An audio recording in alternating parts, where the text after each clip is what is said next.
Last night, the Giants and the Pirates played a wild extra inning game that went late into the night before San Francisco won in the 13th inning. Their 6th win in a row and 10th win out of their last 11 games.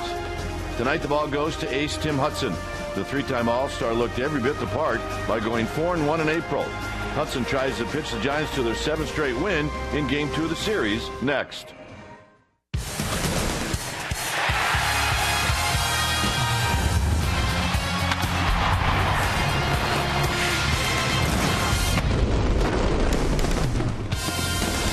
Absolute beautiful night for baseball here at PNC Park as we get ready for Giants baseball. Giants Pirates Game 2 of this 3-game series. Hi again, everybody. I'm Dwayne Kuiper. Alongside me is Mike Krukow. A long, long night last night, but the Giants pick up a win. And when you play long games like that, eventually it's going to affect who's going to play in the next 2 games. So important game tonight, Mike, because Posey Morris probably a day off tomorrow. Well, it is an important game, but they're hot right now, and they're thinking they can't lose, especially after last night coming back from down 6 runs. They've won 10 of their last 11 games, and they're going to give the ball to their hottest pitcher, and that's Tim Hudson. Hudson with a lifetime 6-6 record against these Pirates. He likes the confines here. So, they're a rejuvenated team because of the win. Let's hope they can roll it into tonight's game. Giants have not lost on this trip, and Hudson, oh, by the way, 4-1 in April. When we come back, we will have the lineups on the very first pitch of this game right after this.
To you by Jack in the Box. Head to Jack in the Box and try the new Jack's Blazin' Chicken Sandwich. It's Jack's hottest sandwich yet.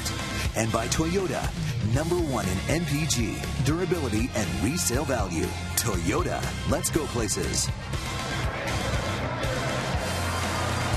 You're looking outside of PNC Park. Those fans getting ready to come inside as the Pirates have taken the field. Our game time weather is presented by the Santa Cruz Beach Boardwalk. The admission-free boardwalk is open this weekend. It's a nice night at 68 degrees. Winds are calm, humidity low, and it is clear.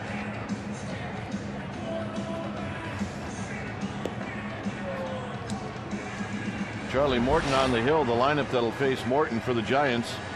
It'll be happy birthday, happy 83rd birthday for the Say Hey Kid, Willie Mays. Pagan, Pence, and Posey. Morris will be the cleanup hitter, then Belt, Sandoval, and Crawford. Adrianza gets a start at second base. He'll hit 8th, and Hudson 9th. On the hill tonight for the Pirates will be the veteran right-hander Charlie Morton. This is he's in his 6th year at the big league level. Morton, 30 years old, 6'5", 235-pounder. This is what he has done. Still looking for a first win of the year. 0-4 with a 4.25 ERA.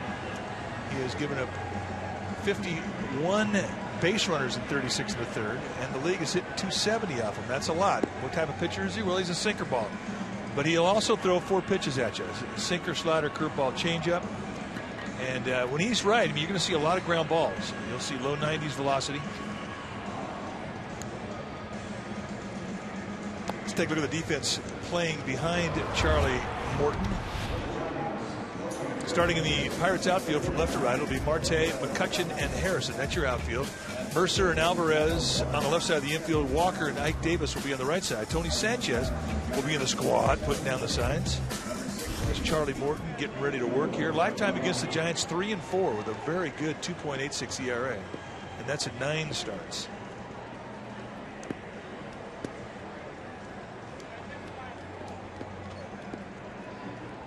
So here's Angel Pagan. Pagan will lead things off. Pagan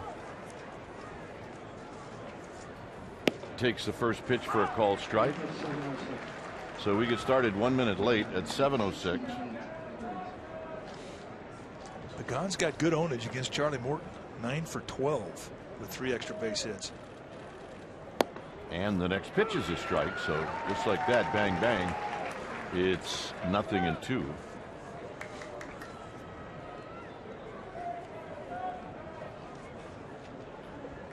On deck is Hunter Pence. And then Buster Posey. Pagan steps out. Giants winning the game last night. Quite a game. In tight.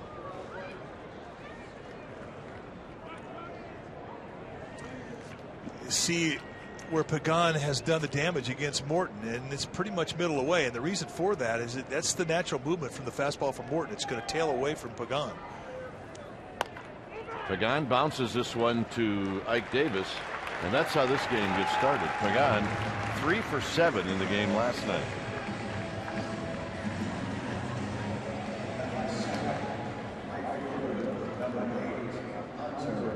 Here's Hunter Pence. Pence hitting .270, 2 home runs, 9 driven in. 7 for 24 against Charlie Morton.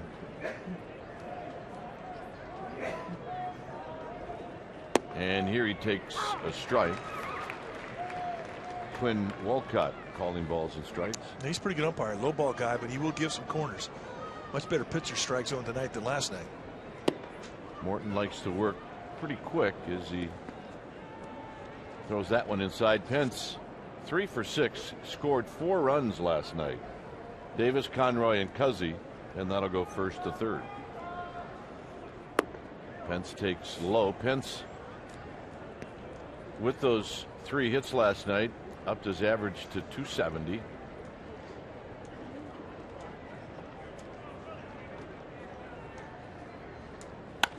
Hits this one up the middle, but it's cut off by Mercer. Mercer's throw is just in time. Pence retires, 2 out. Players talking about how quick this ballpark is compared to previous years coming to Pittsburgh. Not as fast as what they saw in Atlanta or Arizona, but pretty close to it in the outfield. The infield is a little bit slower, but the outfield is very quick and the gaps will shoot. So they have to be very, very careful on balls hit in the gaps. Buster Posey at .292. He's 3 for 8 in his career against Charlie Morton, and there's a called strike. Posey last night 3 for 4. He scored 3 runs. knocked one in, or actually knocked two in.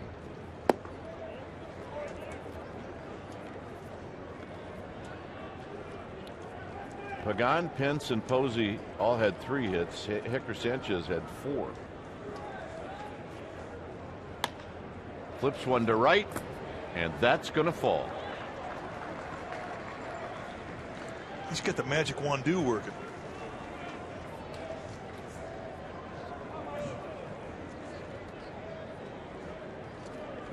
Michael Morse about ready to take his first at bat, hitting the cleanup spot tonight. Take a look at where he has done most of his damage. And against righties, it's pretty much across the board down. And he does like him up and away. Like a lot of tall hitters, he does have a tough time getting up and in. But he has had a large hot zone. And a little odd, his number's much better against righties. And a strike, and it's 0-1. He's faced Morton 4 times in his career. He's 1 for 4. Last night, he went 2 for 5. He knocked a pair in.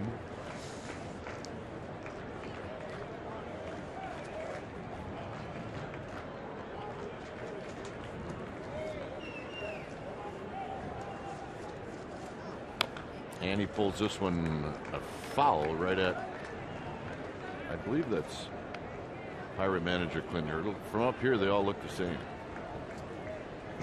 There's Clint. Yeah, it's, I think you just because they dress alike, they all kind of look the same.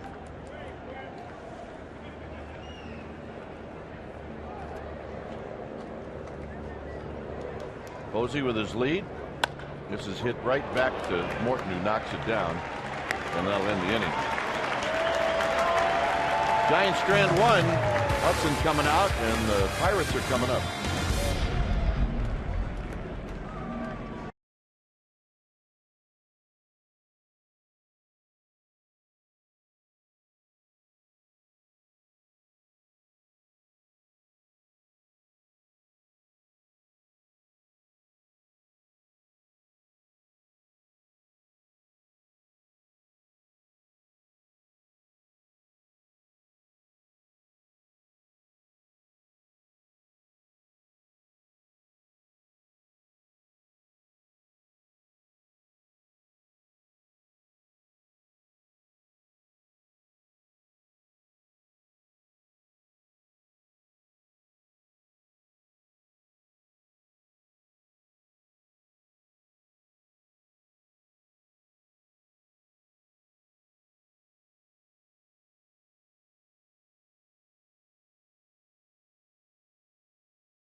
Bottom of the first inning, and the lineup that'll be facing Tim Hudson will be Harrison, Walker, and then Andrew McCutchen. Pedro Alvarez, a big home run last night, then Starling Marte, and he's been hot over his last 6 games. The former Met Ike Davis will hit 6. Then it's Sanchez, Mercer, and the pitcher Charlie Morton. On the mound tonight for the Giants will be the 38-year-old right-hander Tim Hudson in his 15th year at the big league level. This will be start number 7. He's 4-1 with a 2.17 ERA. He has been spectacular. Look at the strikeout walk ratio: 31 punchouts to 2 strikeout or 2 walks. And when you watch the guy, I mean, he carves you up, and he likes to get you out within 3 pitches. How does he do it? 2 types of fastball. He's got a curveball, slider, a split, a changeup. He will throw anything at any time. As I mentioned before, lifetime against these Pirates, 6-6. So here's Harrison, who picked up a couple of hits last night, 2 for 3. And Hudson right away gets ahead, no balls and 1 strike. Walker and then McCutchen.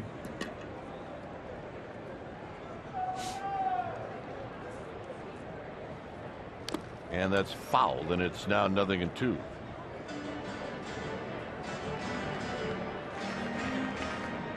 So this one got Buster Posey. So home umpire Quinn Walcott's going to give Buster Posey a chance to shake it off, which you really never do. Well, if you get one in the first inning, the first hitter. Looked like it may have got him on the left foot or ankle. I mean, you're figuring it seriously.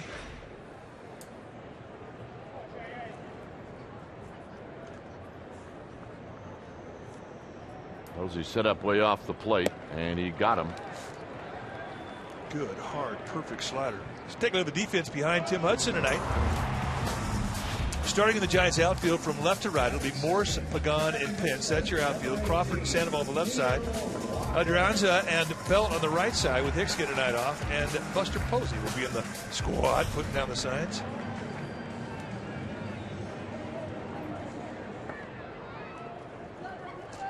Here's Walker. Walker went 1 for 6 in the ball game last night. He's a switch hitter, and he rolls this one foul.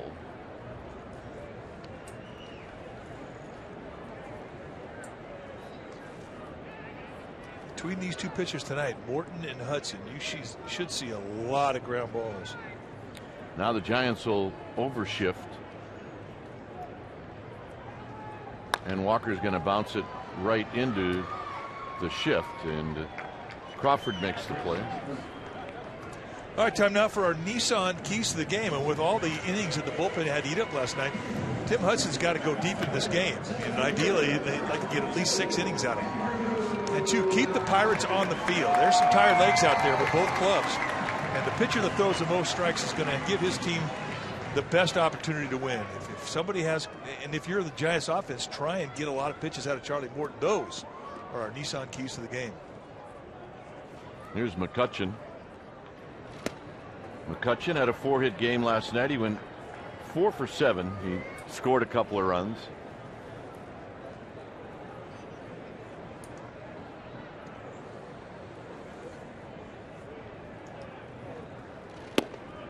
And Hudson throws a strike right at the knees. He's 2 for 12 against this right-hander. In the game last night, the Giants had 20 hits. The Pirates had 16. It's a nice, quick little slider he's got going right now. And he is painting that outside corner at the knees with it. Giants struck out 12 times last night. The Pirates 11.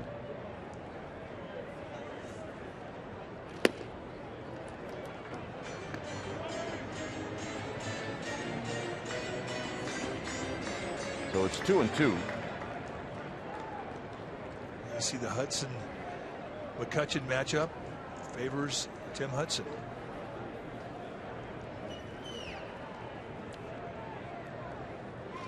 And this is slowly hit, and it's going to be a foul ball.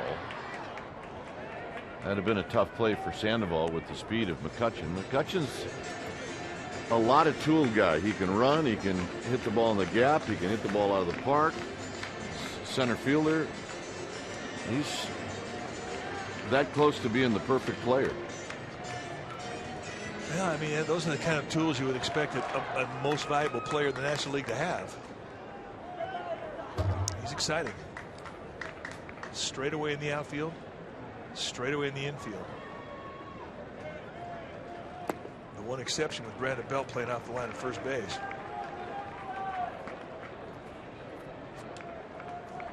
He is the catalyst of this team. There's no question about that. And he really handles that responsibility well. I mean, he's a good leader. Well respected in this community. And another foul past Nick Leyba, and Pablo Sandoval will flip it to Nick Leyba. Giants come in with a record of 21-11. They're 10 games over 500. Pirates are 12-20. They've lost 2 in a row. They're 8-10 at home. And McCutchen now hits this one fair to Sandoval. And that'll end the inning. You better speed it up with McCutchen. Hudson with 2 ground balls and a strikeout. And Brandon Belt's going to lead it off.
And it'll be a 4-game series on Saturday, May 17th. The Giants and Genentech are hosting Strikeout Cancer Night at AT&T Park. The first 20,000 fans are going to receive a Giants fedora courtesy of Genentech.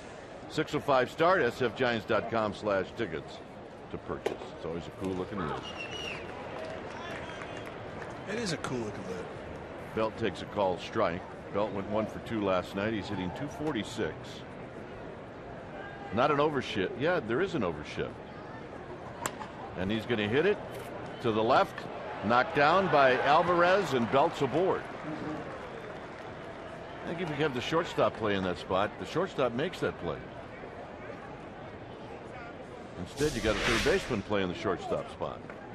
See the shift, and I mean, really, had they just laid him up there the way it's supposed to, it probably would have given Jordy Mercer a chance to make this play. He's got more range than Alvarez. Or put Alvarez to the right side of second. Good point. Here's Sandoval, 1 for 4 last night, 5 for 20 lifetime against Morton.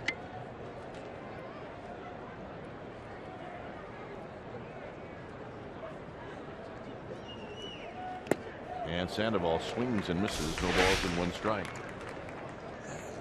Take a look at Alvarez extending out. He really caught it in the pocket. It just sort of rattled around, couldn't keep the handle on it.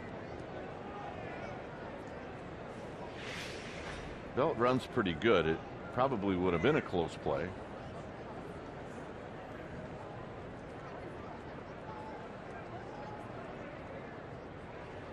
And Belt chased back. Belt with 2 steals on the year.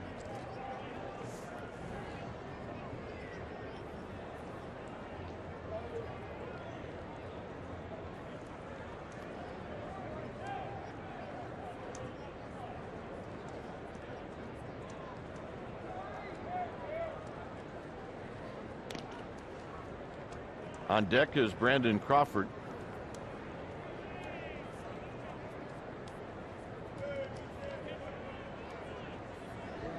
Sandoval came out after 9 innings yesterday, so he did not play the entire 13. And Belt goes. Pitches inside. The throw is into center field, and Belt's going to get up and go. And he's going to end up at third. Stolen base and an error. Well, with Charlie Morton's ability to put the ball on the ground, you're going to see Bruce Bochy move that runner first all night long. And Belt, I mean, you made mention of it. He's got a, I mean, he's pretty fast for a guy his size, 6'5". And the other thing too about him, I like his instincts on the base pass. I mean, he gets a pretty good jump. He got one there, and the Giants are in business.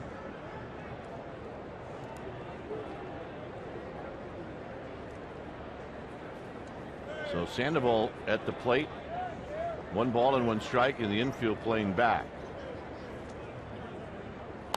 And he dribbles this one foul. It's 1-2.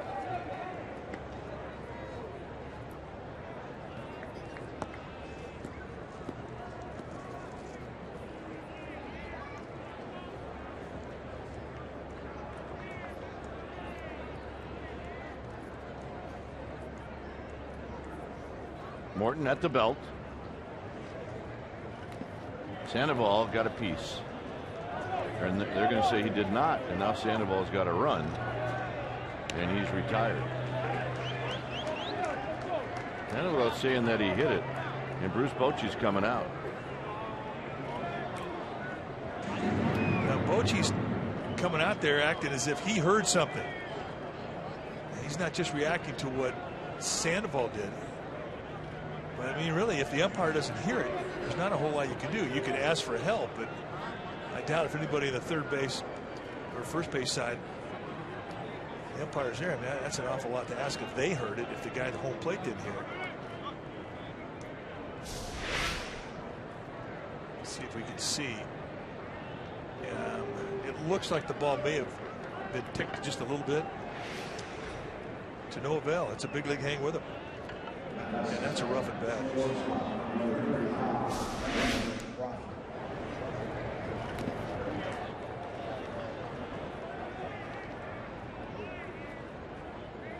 So here's Crawford.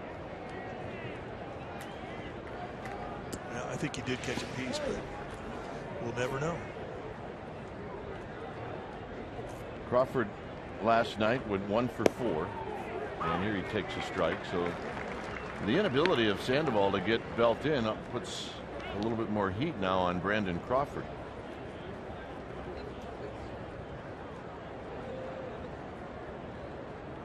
Infield out comes all the way in, and it's wide to Crawford.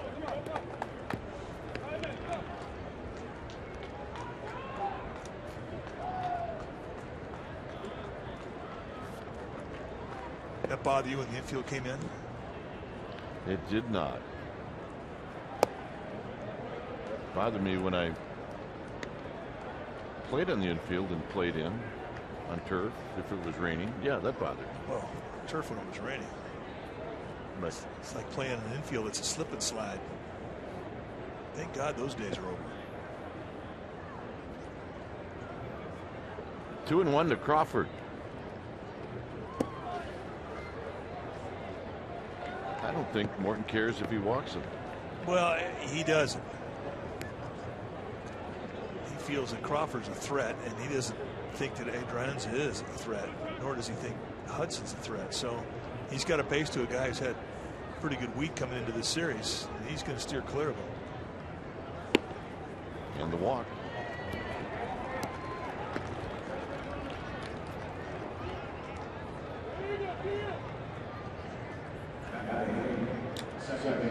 So now if you're Adrianza, you got to put the ball in play. If you hit it on the ground, it's going to be tough for the Pirates to turn to because of the speed that Adrianza has.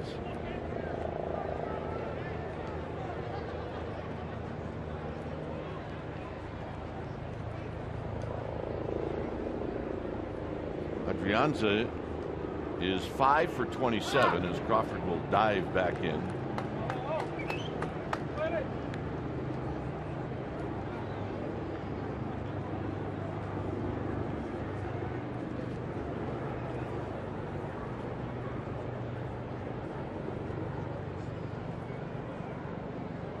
Morton at the belt, and now it's a bit of a safety squeeze, and it's rolled foul. Not a bad idea if you're Adrianza.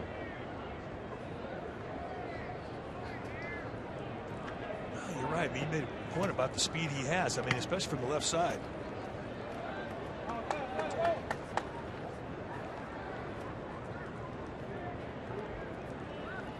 So it's 0-2 to the Giants' second baseman.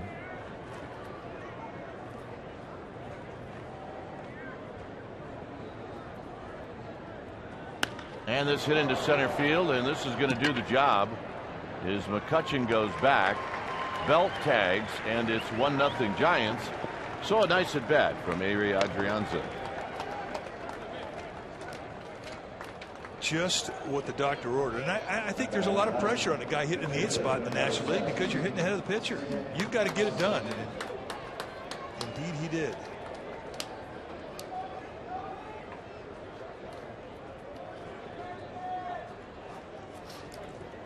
So here's Hudson. Hudson, a good hitter. He's 2 for 14. And he'll bounce this one back to Morton. And that'll end the inning.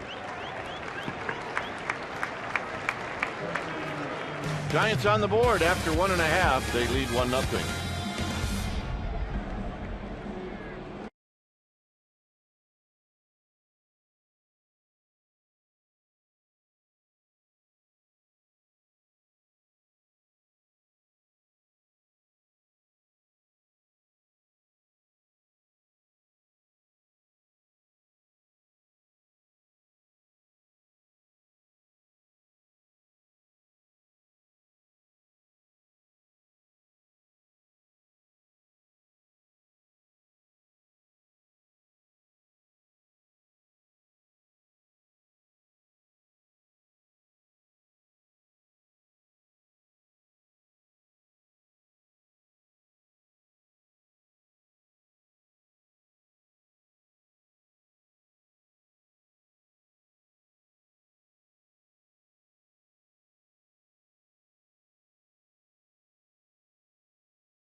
Time now for our Togo's big play, the Togo's way. Last night, Gene Machi, he laid down a bunt, and look at him fly down the line.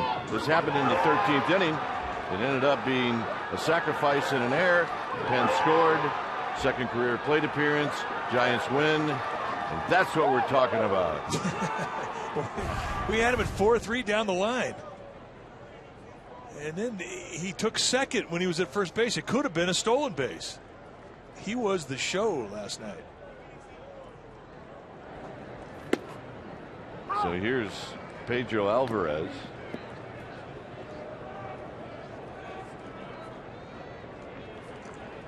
Now the Giants are wanting the league to change that to a hit. Why not? Well, they should look at the stolen base too. Alvarez takes a breaking ball for a strike. I mean, he steals second, and it's a one-run game. How can that not be a stolen base? The fact that the middle infielders were stunned that he did that and they didn't break to cover the bag, that should have no effect on the ruling. That may be his only chance for a stolen base in his career. Alvarez goes the other way. It's out to Morris. Morris now backpedaling. He makes the catch. Take a look at the guys on the rail and take a look at Michael Morris. And somebody's beating Morris up right in the behind. And watch him. He almost knocks him over. Hang on, big fella. Oh! That Kane leaving a bruise. You gotta think his finger's feeling better. Oh, my goodness. Here's Marte.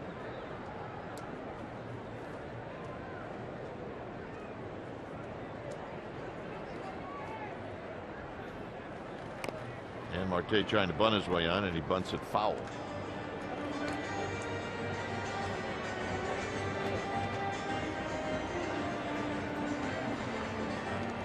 Clayton Kershaw is making his second start of the year tonight in Washington. Remember, he started in Australia, and then that was it.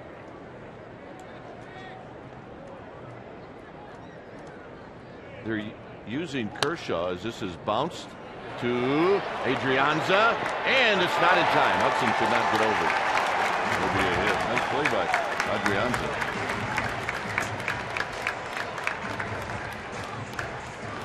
Well, time now for McDonald's True Stories. And win probability for the Giants last night after each inning. After the first, 74% chance. After the third, 20% chance. After the fifth, 1% chance. After the seventh, 19%. Ninth, 45%. And lo and behold, wouldn't you know it, they walk out of here winners. That is our McDonald's True Stories. So all of you mathematicians should have made some bets. Especially that 1% part. Here's Ike Davis with speed at first. But talking about Kershaw, so we figured that the Dodgers would time it just so Kershaw would pitch against the Giants, right? Yeah. So this is a tune-up. Yeah. Kershaw will pitch on Sunday against this man out on the mound for the Giants. That'd be a pretty good game. Belt gloves it in foul territory. Yeah, it will be on Comcast Sportsnet Bay Area.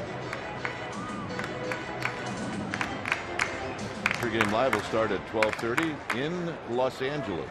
Mother's Day. On Mom's Day. And we're going to have pink baseballs. Well, at least white baseballs with pink stamps on that day. I think that's going to be, well, it is. It has become a great tradition. Yeah, it has. Davis, an extreme pull hitter. Takes one off the plate.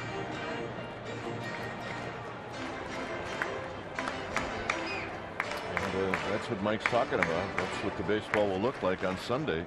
Kershaw against Hudson on Mother's Day. Very cool. Official Major League Baseball by Rawlings. You see Alan H. Selig, the commissioner, and the pink ribbon. Yeah, indeed, it is cool.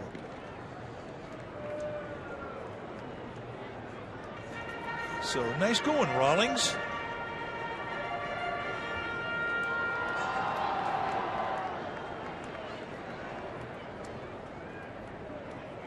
Marte's got 11 steals, 11 in a row, I might add.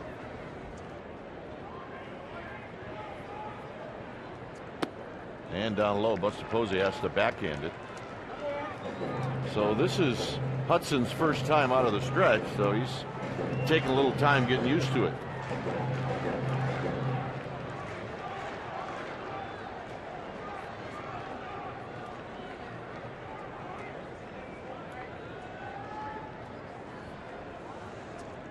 Ike Davis with 6 lifetime walks against Tim Hudson.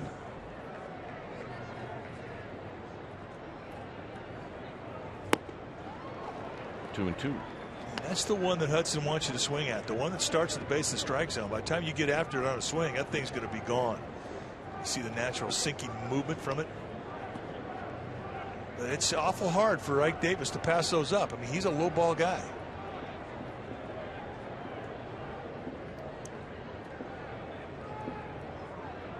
Now with 2 strikes, we'll see if Marte takes off.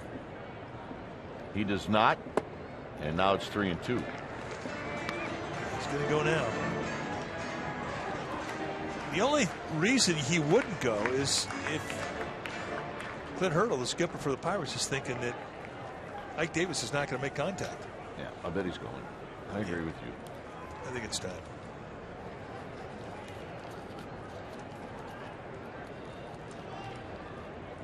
Runner goes. Foul.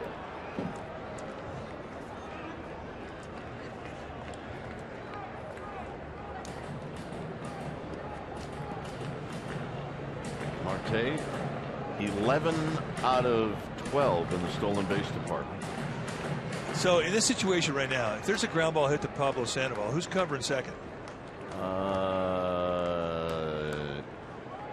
Either nobody or Crawford. So it'll be Crawford. And you know what? If you're Crawford and you have enough time, you kind of want to circle a little bit, like a half circle, so you can give Sandoval a target. But sometimes you don't have time to do that. Runner goes, and that's a fair ball. Might have hit right on top of the bag. Hence gets to it. His throw is going to come to Belt, and that'll put runners at the corner.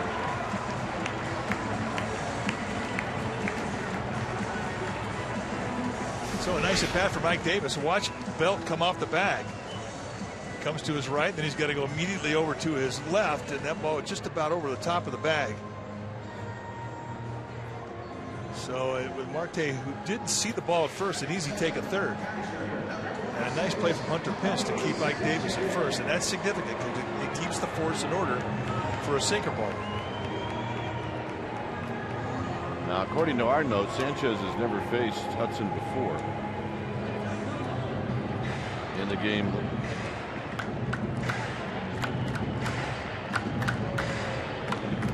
Sanchez will definitely try to get the ball in the air.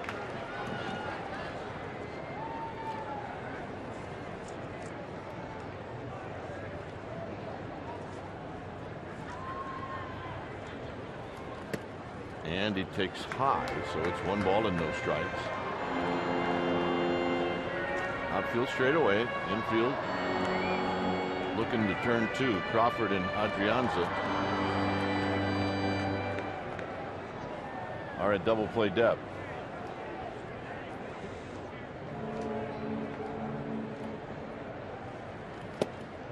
Nope, off the plate, 2-0. Good pitch right there. That's a pitch he got earlier. Tony Sanchez out of Miami, Florida, went to college at Boston College. There you see the replay. It could have gone either way.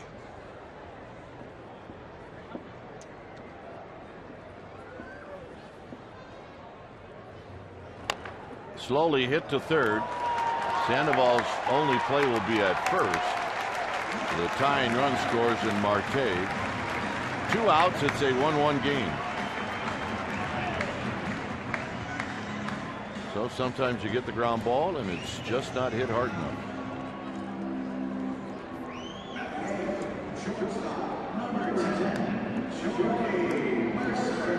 So here's Mercer with first base open.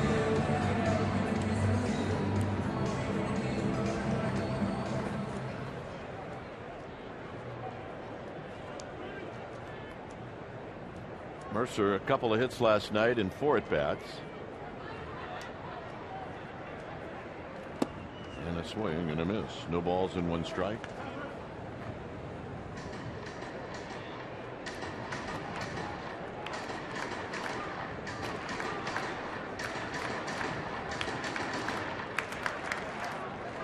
The pitcher, Charlie Morton, watching from the on-deck circle.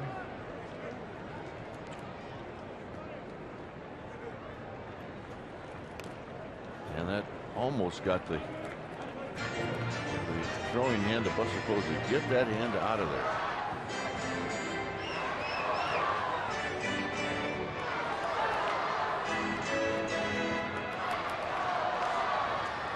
Jordy Mercer, you saw his average coming into this at bat, 173. That doesn't tell you the whole story. He's had a couple hits last night, 3 hits his last couple nights. I mean, he's starting to swing a little bit better. 3 for his last 8. Hudson wastes that pitch. 1-2.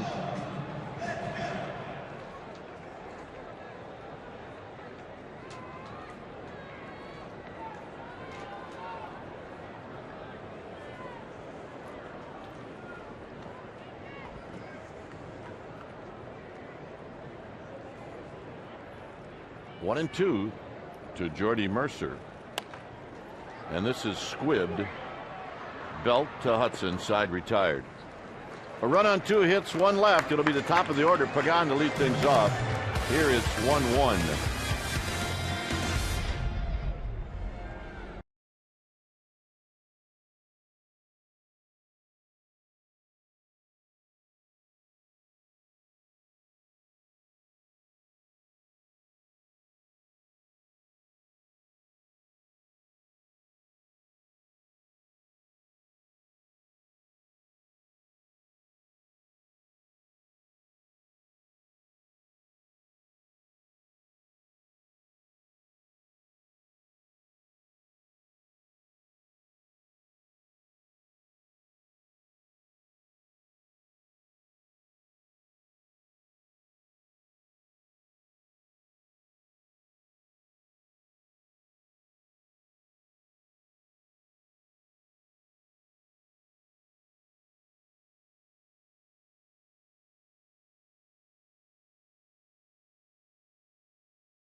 Live right here on Comcast Sportsnet Bay Area. You can see Giants highlights and the firing of Mark Jackson.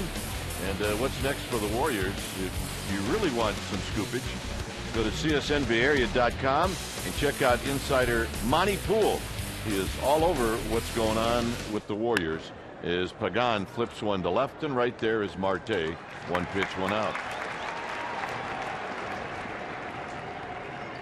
And that'll bring up Hunter Pence.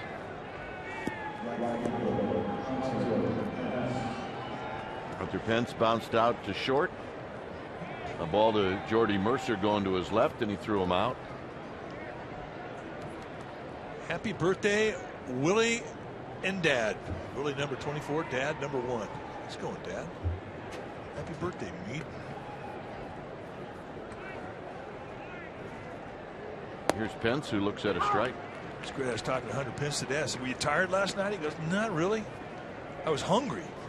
I said, what'd you have for dinner? Well, I had a couple of ribeyes, and I had a couple of lobsters, and we were stuffed with crab. And what time did you go to bed? About 3:30. Pence breaks his bat. More work for Mercer. 2 outs. Said he basically had 2 meals at 1:30. Yeah, well, I'm sure I would have followed him. My $12 Pringles tasted pretty good.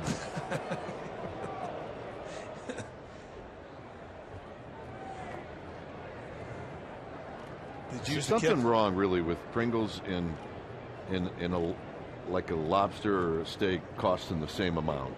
That's true. Well, I guess that's where you get them. Welcome to the world of the mini bar. Posey singled in the first.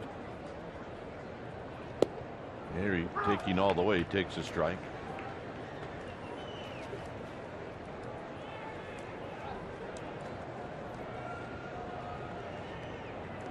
Morris will hit if Posey reaches, and that's to the back foot to even the count. There's a good chance tomorrow that Buster Posey and the guy on deck will not be in the starting lineup.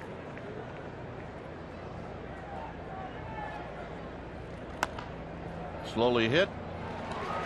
Morton, side retired, a fly ball and 2 ground balls. So Morton get into a pretty good rhythm.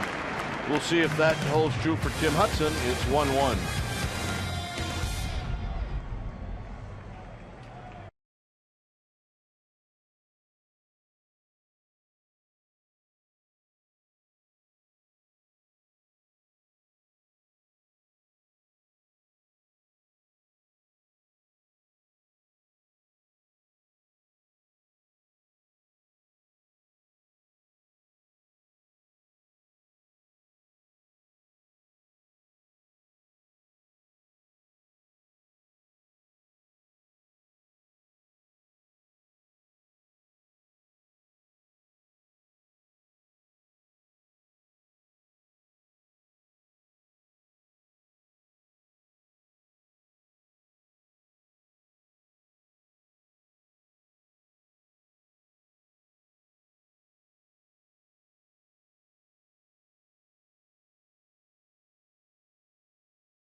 For a chance to have it shown in an upcoming game broadcast. Brought to you by AT&T. Here's Rochelle from Ozark, Alabama. She is indeed a gamer babe. We saw her. She had a great attitude on.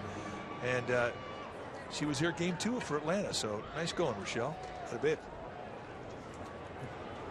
Here's Charlie Morton, who's 0 for 8 on the season. And Hudson throws Morton a strike.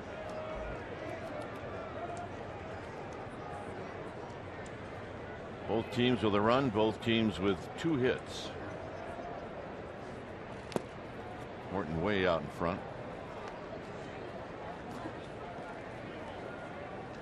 Pirates committed an error. It did have a lot to do with the Giants picking up a run. A throwing error by Sanchez, the catcher.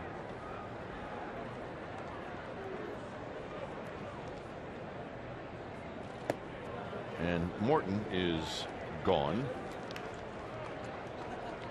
MLB.TV Premium, the #1 live streaming sports service, is celebrating 12 years.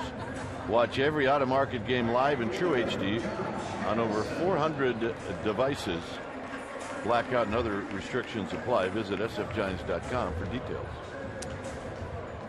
Well, it's happy birthday for this fan. She shares the same day with Willie Mays. And Willie, happy birthday.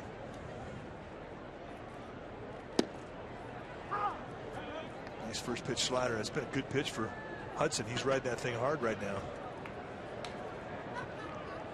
Looks like he's got as much command of that slider like Romo has on his.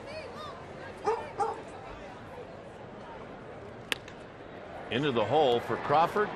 Crawford will set and throw. Not a problem.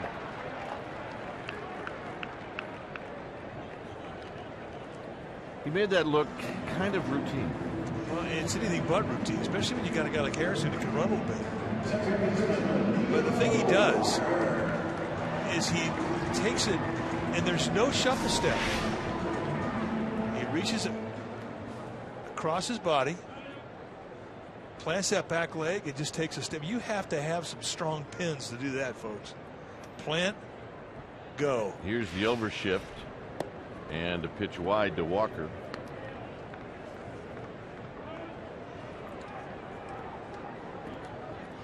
Walker bounced out to Crawford. Hit it to the right side of second base.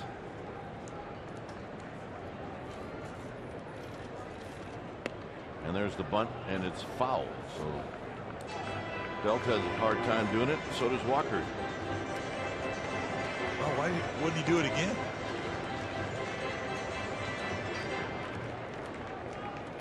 He's got 6 home runs. A guy who's going to bunt, who's got that kind of power, I mean, he's doing you a favor.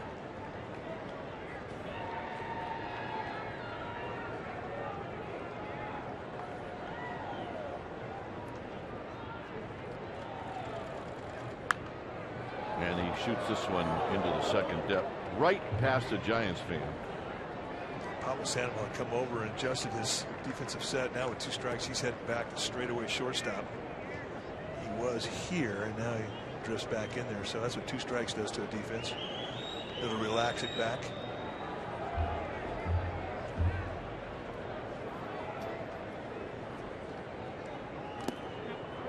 And that hit him. Walker got hit late in the game last night as well. Sergio Romo got him. Yeah, that's about as late as you can get. And he got him in an 0-2 count as well.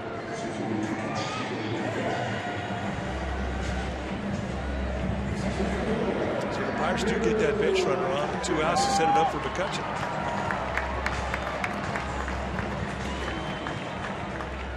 McCutchen bounced out to Sandoval to end the first inning.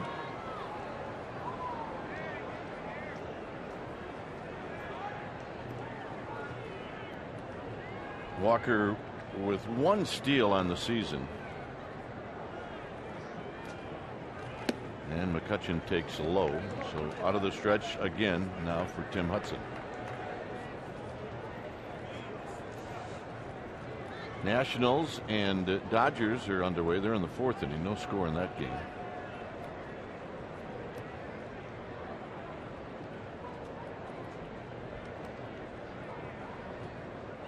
The pitch to McCutchen is low, 2-0.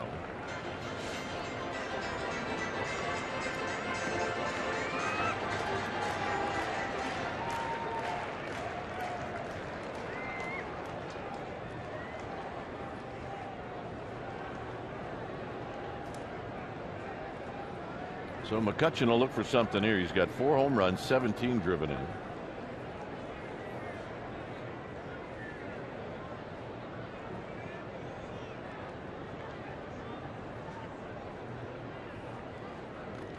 And McCutchen hits it to right field for Hunter Pence, and that'll end the inning. Through 3 innings, it's 1-1, and Michael Morris will lead things off for the Giants.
83rd birthday, and the quote comes from Leo DeRocher, who loved Willie Mays.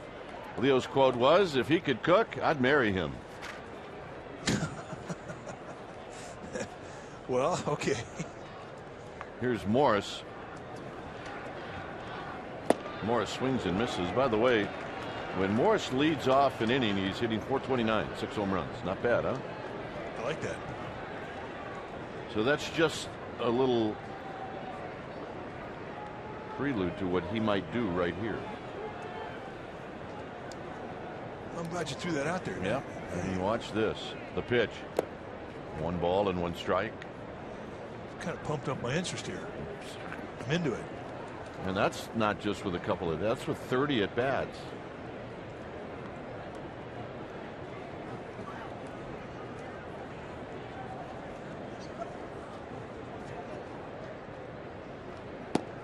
Breaking ball, 1 and 2. You see the distribution of hits from Morris, and he uses the whole field. I mean, 10 to left, 11 to center, 10 to right. That's about as even as you can get. And you can say the same thing for his power. It's really line to line.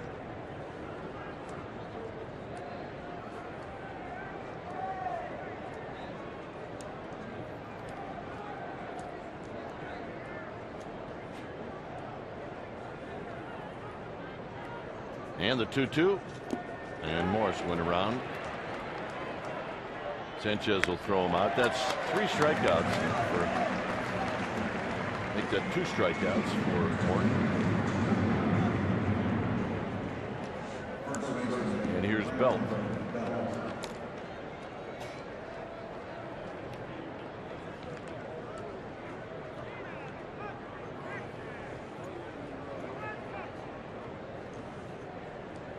Belt singled in the 2nd inning, eventually scored. Overshift is on for Belt, and Belt takes a bit wide, 1 ball and no strikes.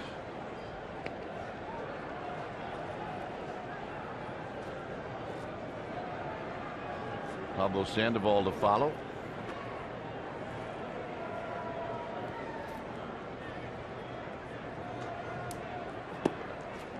Two and 0. Day game tomorrow, and then off to Los Angeles for a 4-game series. 4.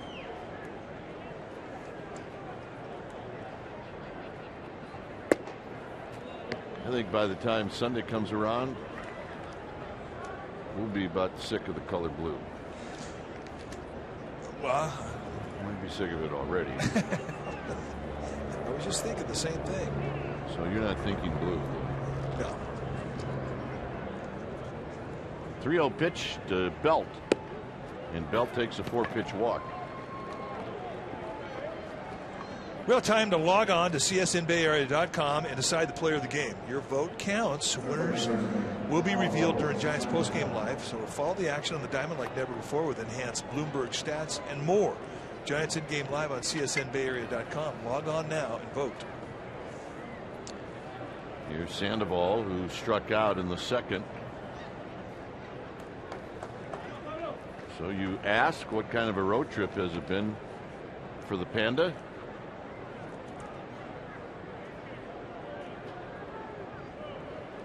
I ask. 2 for 14.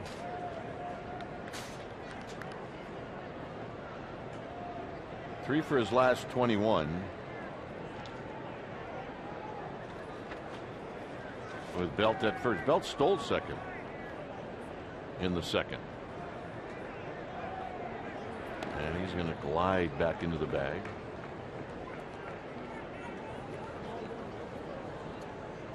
Well, I would not be surprised to see him start again.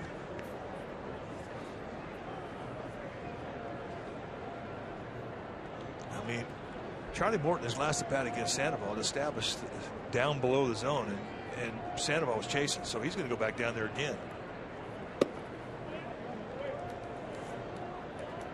Throwing a lot more off-speed stuff this time through the lineup than he did the first time through. First time through, it was established the sinker. Now it's established the specialty pitches.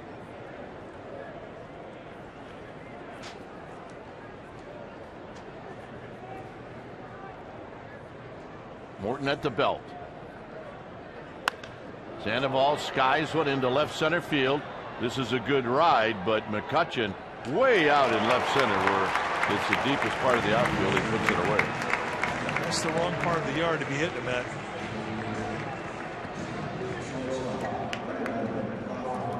So here's Crawford.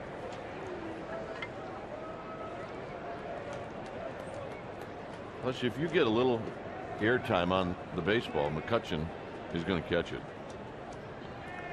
Yeah, he has as much range in center as any center fielder in the National League. He's good. Yes, he is. Crawford walked in the second inning.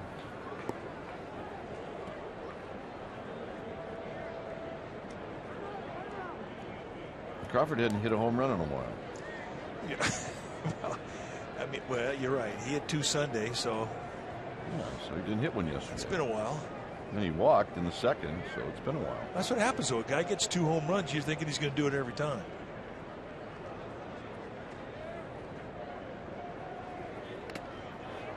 And a swing and a foul straight back. Adrianza is on deck. That was a 4-seam fastball from Morton at 92. There's the Empress rolling down the river. The Allegheny. Rolling up the Allegheny.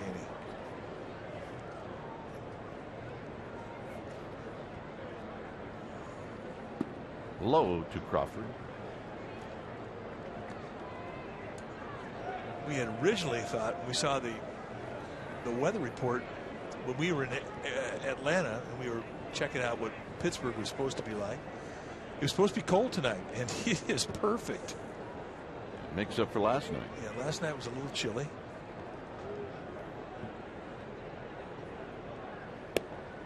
Inside corner strike to Crawford. Definitely feels like a spring day today. It is beautiful from where we sit. You see the Roberto Clemente Bridge just beyond center field. This ballpark is just stunning. It's a great concept of putting a ballpark next to water. I think it works. Oh, it does, with the bridges and the cities in the background. Beautiful. Might even work in San Francisco. Ballpark on the water? Yeah. Nah. It'll never happen. No, wait, it did. There was a long time where what you just said was true.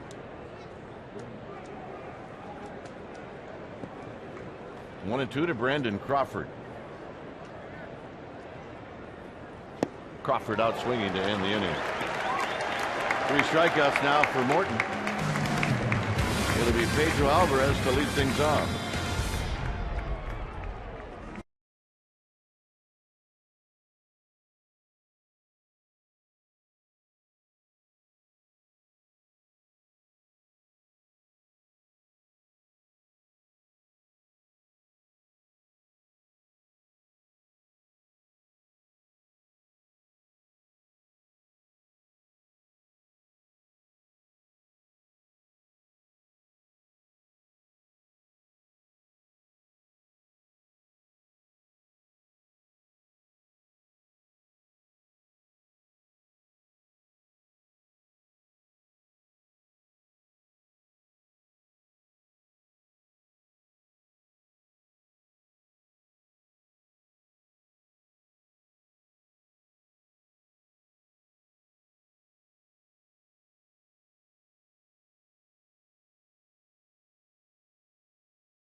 Last night it was Hector Sanchez who had a night. He had 3 RBI singles.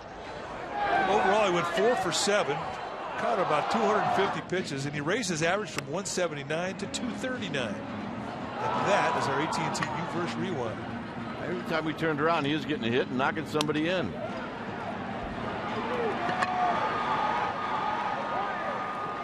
Caught every pitch of every inning. He caught 240 pitches last night. 240? Said he's going to take the day off today. Well, you didn't count the 8 between every inning. That's true. Here's Alvarez. Alvarez bounces this one to Belt. Belt will take it himself. I mean, that's another 104 pitches.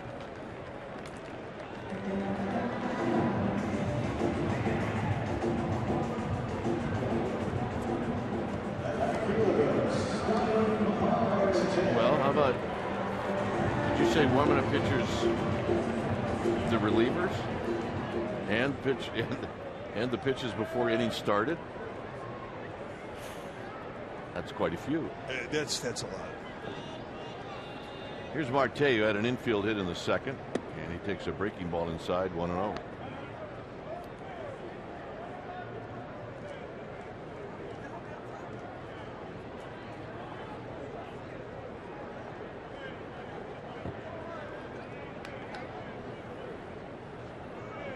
And a strike. That time Marte taking all the way.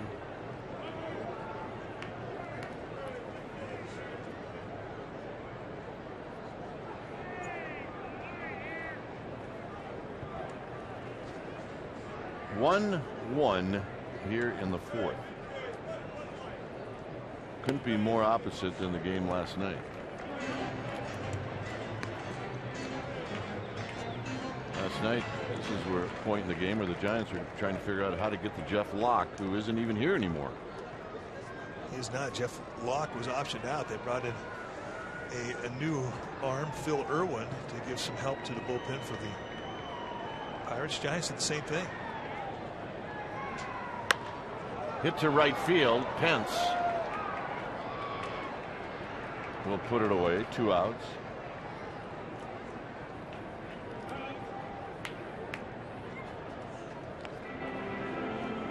Well, who'd they send out? Well, Jake Dunning was sent back to Fresno, and George Cantos was brought up to reinforce the bullpen. And there you see the transaction. That was today. Cantos showed up, and he really's got about 3 innings in his arm, which is what they're looking at. Bruce Bochy said 55 pitches. Yeah, and maybe even get you 4 innings if need be, but they have stretched him out for this very reason. Here's Davis, who singled in the second. Hit a ball right over the bag at first.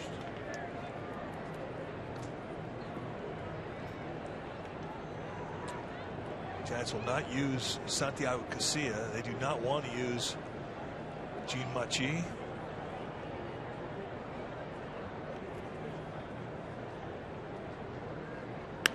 Davis goes the other way, and that's out of play. It's great. Coming to the hotel last night, there was a Giants fan, and he had a couple of cold ones at the ballpark, maybe even more than a couple. But as we were walking off, he was singing at the top of his lungs, "Machi, Machi, man." It was pretty comical. You join in? Well, no. No? I was enjoying the Tim Flannery joined Songfest. He ran upstairs to get his guitar. He was going to put on a duet. But he was the Machi man last night. Out of play again, 2-2.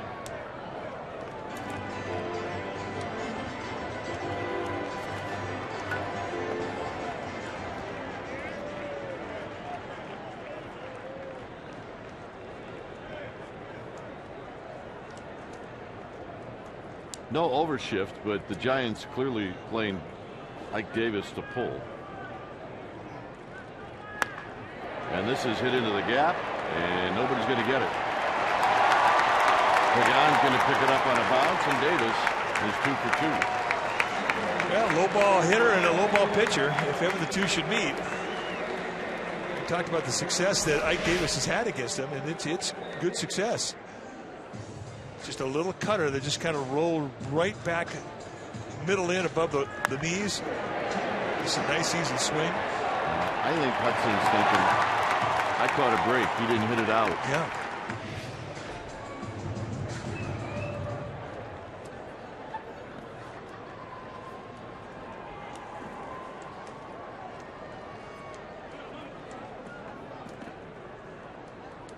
Here's Sanchez, who picked up an RBI and a ground ball to third.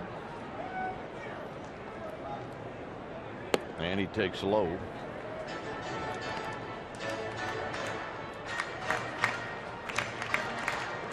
Bottom of the fourth inning. Game 2 of this series. Game 5 of this road trip. A 10-game road trip. 3 in Atlanta, 3 here, and 4 in Los Angeles.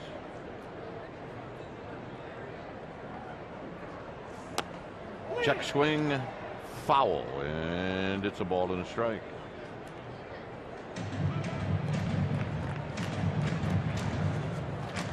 So tomorrow for the Giants, it'll be Tim Lincecum.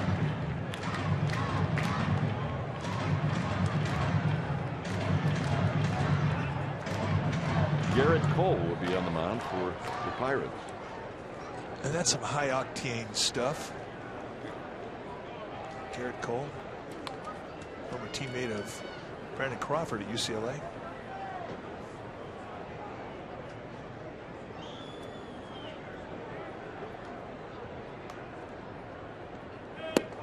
Good pitch, 1-2.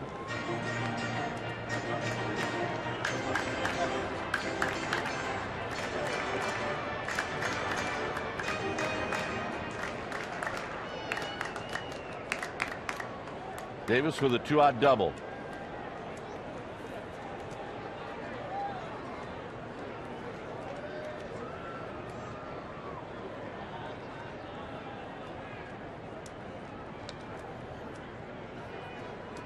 Hudson at the belt and the pitch, and he got him to end the inning. Throws him on the outside corner through 4. It's 1-1, and Adrianza's going to lead things off.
Homestand May 12th through the 14th. Monday, May 12th, Tuesday, May 13th are both 7:15 starts.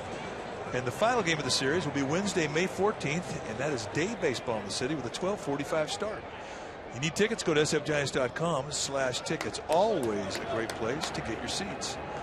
Here in the top of the 5th, it is 1-1, all tied up. A couple single balls going right at each other. And Ehire Adrianza coming up for his second at bat. And a sacrifice fly and an RBI in his first debut back in the second. Here he smokes one down the right field line. That'll be a base hit. And Adrianza is going to put on the brakes. Hit that and you think, well, that's a double. So that'll bring up Hudson, but he kicked right to Harrison. Well, it is the anti-doubles fence. And if you watch the Pittsburgh outfielders, I mean, they really kind of lay back, anticipating that it's going to hit it. If it does, it's a single. If it doesn't, it's a triple. So here's Hudson. Hudson will try to lay down a bunt to get Adrianza into second. And now they got him.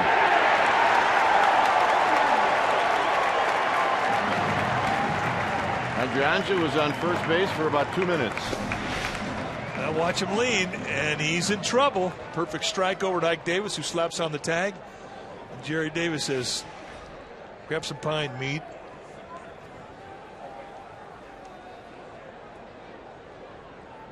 The 6th base runner that the Pirates have picked off this year.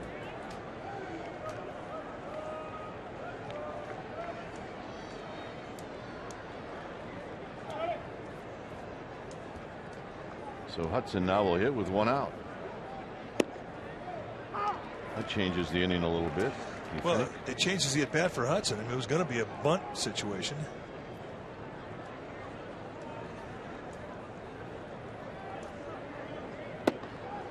And you really are looking for a place to hide. Just snuck a peek as to see where the skipper was. Yeah. We used to watch guys do that with Frank Robinson all the time. Yeah. Is he looking at me? Is he looking at me? 15-year veterans. 3-1 to Hudson. I mean, it's one thing when a rookie does it. You expect that. Well, you couldn't hide in Candlestick because the dugouts are so small.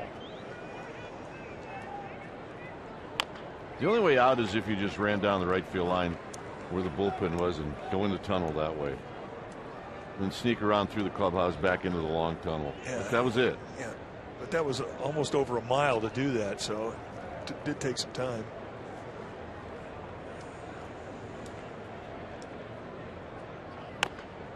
Hudson chops it foul at home plate. Think about that situation for the visitors at Candlestick. In order for them to get a cup of coffee, if it was cold, and it was always cold, they literally had it take an inning out of their life to do it. Yeah. And you couldn't cut through the Giants.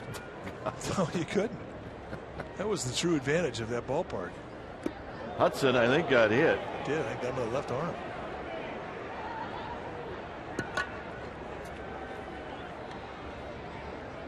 Well, that's something you don't expect when you're a pitcher. Not on a 3-2 pitch. No. And hitters don't expect it. Ike Davis just hit a double off Hudson. All right, here's the 3-2. Where to get him? Just a little glancing blow off the triceps.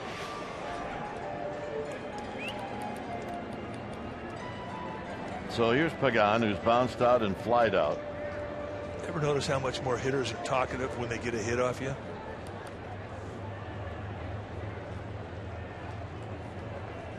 Hitters.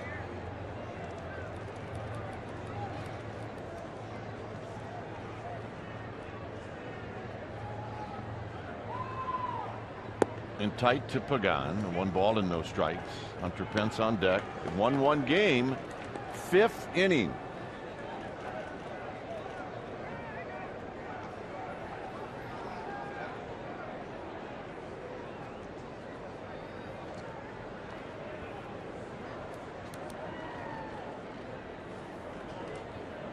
Pitch number 60. And this is looped into center field, but it's going to be Mercer who goes back and puts it away. And that'll bring up Pence.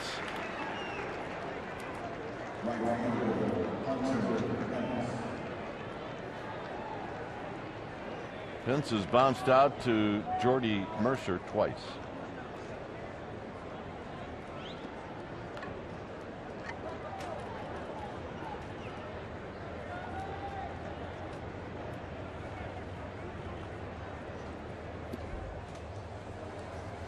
Good look. I mean, this ballpark a lot like AT&T. Everywhere you're at, it's gorgeous. Yeah, it's very photogenic.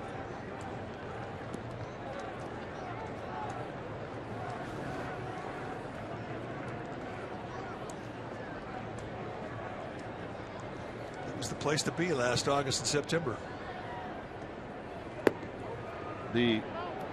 There's a lot of similarities between this park and AT&T Park, but the one thing the Pirates didn't do, and maybe they weren't allowed to do it, was push the ballpark a little bit closer to the water. You know, at AT&T Park, what is it, 30 feet? Pence takes a strike. I mean, that walkway isn't that wide beyond the right field fence. It's reachable. And here it's been done once or twice. But you don't even see guys do it here in batting practice. Pence taps it slowly to third. Alvarez has it, and that'll end the inning. So the Adrianza pickoff hurts the Giants, and it'll be Mercer to lead things off.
Hey kid did on his birthday when he was a player. He played 18 games and he hit .319. He had 72 at bats, 4 big flies, 15 RBIs. He scored 16 runs, and that's not too shabby. So Willie, if you're watching this one in your favorite chair at home and you didn't know what you did on your birthday, now you do. You hit .319. Way to go. I'll bet he knew exactly what he did on his birthday. Kind of like his average. A t-shirt of Willie and Stretch. Fence Busters. Called Fence Busters. I like that. Who are you going to call? You can call either one of those two. Fence Busters. Mercer bounced out to Belt. Here he takes a strike.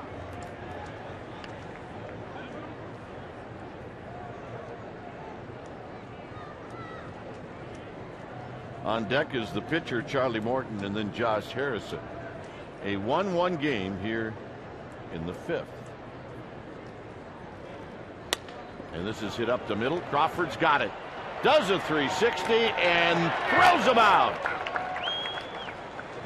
And the long toes of Brandon Belt helps out quite a lot as well. Well, what do you say we make that our forward right choice? I mean, you got a 6'5" first baseman over there with a long reach and a tall glove, and he used every bit of this, and nothing gives a shortstop more pleasure than throwing out another shortstop on a great play, and that is our forward right choice. And it keeps Hudson out of the stretch with the pitcher coming up, and the first pitch is wide, 1-0. one more look, and it's just something we've seen a couple times already on this road trip, and he loves it. It's almost like an excuse to show off.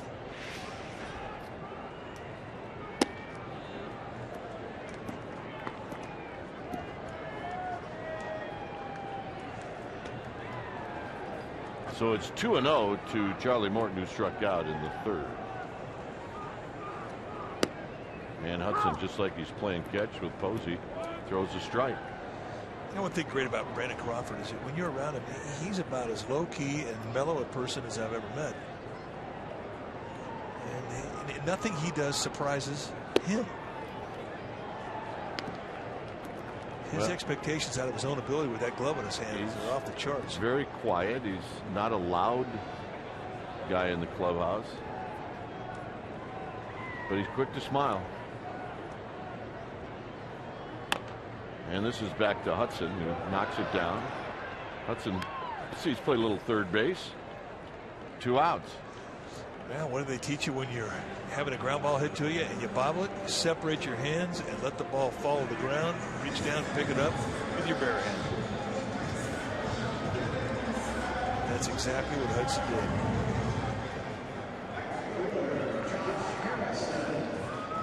So here's Harrison. He struck out and he's bounced out to Crawford, who made a nice play on him.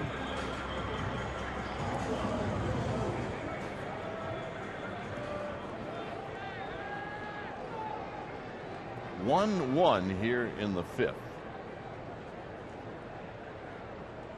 And a fastball that tails inside, 1-0. A lot of games underway. Of course, West Coast games have not started yet. Colorado and Texas, San Diego, Kansas City. This is hit to Sandoval. Sandoval, a crow hop and a throw, and that'll end the inning. 3 ground balls. Shouldn't shock anybody. 6th inning coming up. Posey, Morrison, Belt.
With Giants tickets to 2 upcoming games.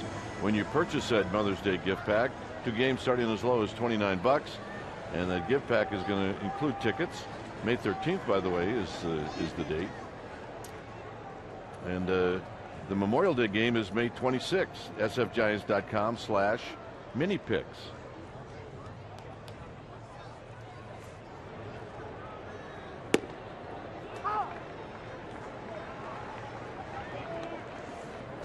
Outside corner strike. Posey just shy of 300.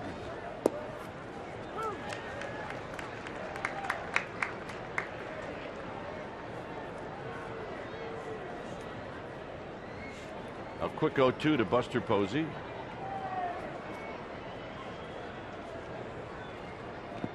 it's low.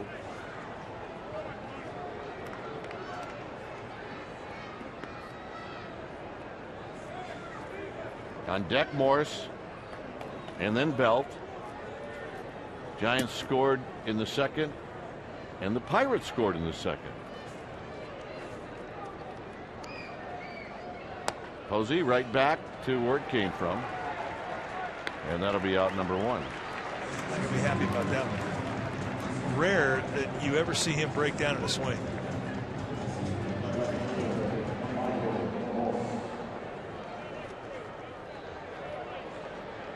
Okay, the breaking ball for Charlie Morton tonight has been a really good one. He's got a lot of outs with it. Talking to Brandon Hicks about what he just saw. Here's Morris. Morris is bounced out and struck out. And he fouls it back. He got that one in his hands nicely.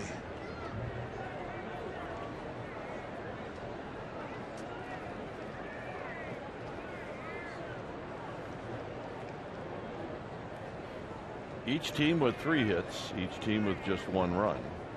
Pirates committed an error in that second inning. And it just misses. 1 ball and 1 strike. Brandon Belt is on deck.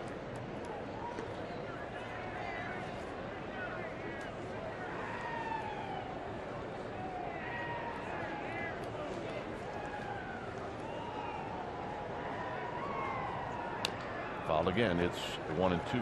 He's done a good job of crowding him, staying on that inside corner. And he's gotten there without showing him that breaking ball, the big sweeper that has been very explosive.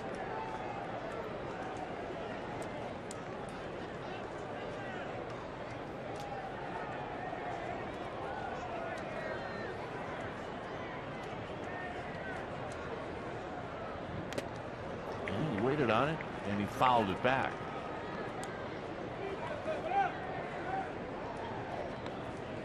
Pitch-wise, that's number 72 for Charlie Morton. Big breaking ball, plants the foot got down, and he did wait on it. For a tall hitter, and he's done a great job of staying back. What the heck was that? It was the invisible pitch. Like a knuckleball. Little forkball. Look out! Tony Sanchez almost caught that thing.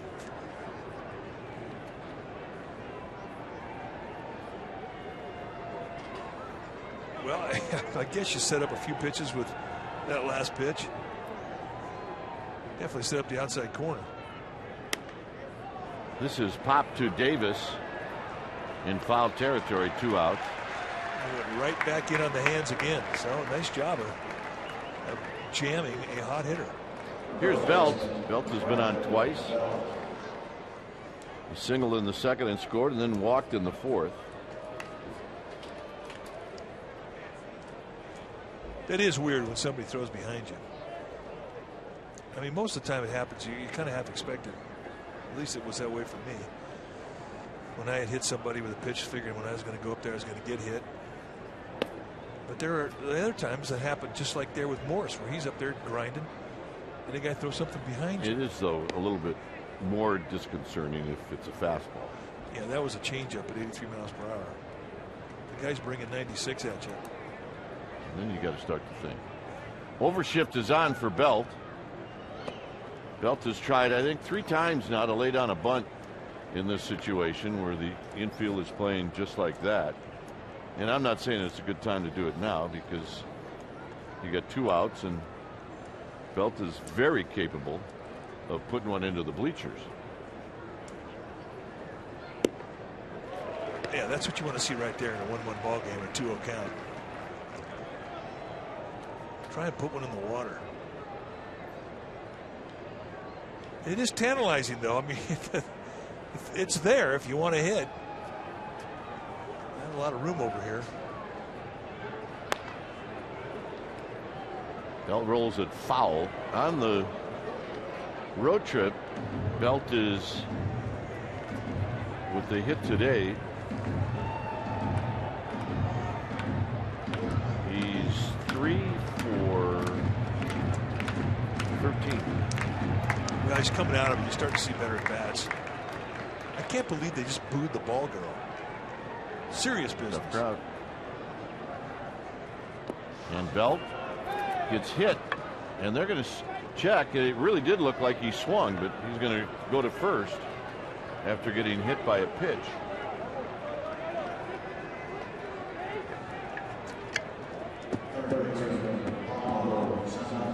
Yeah, big hard breaking ball. We talk about how big this thing is, and it one hops him off the top of the foot.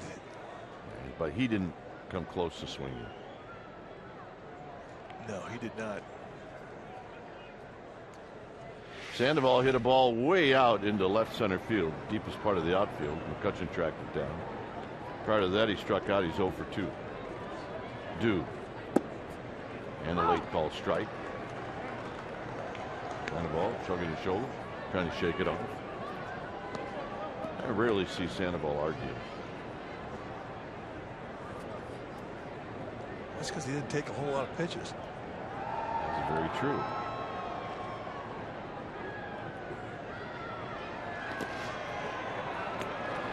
And Belt is going to go on down to second. I thought that might have hit Sandoval. That's a wild pitch.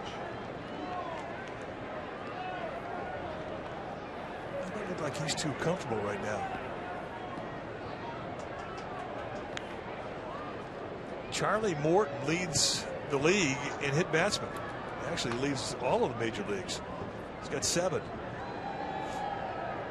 Although he hit Brandon Belt with a breaking ball.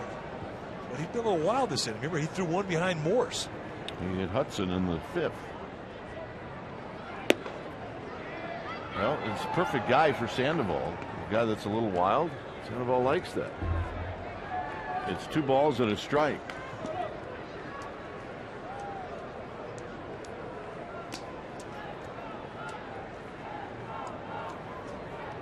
Crawford would hit if Sandoval reaches here in the 6th.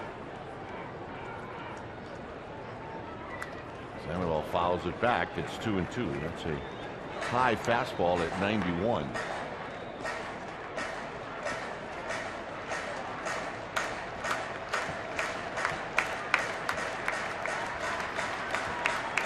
Giants trying to take the lead here in the 6th. They got a runner in scoring position with 2 outs.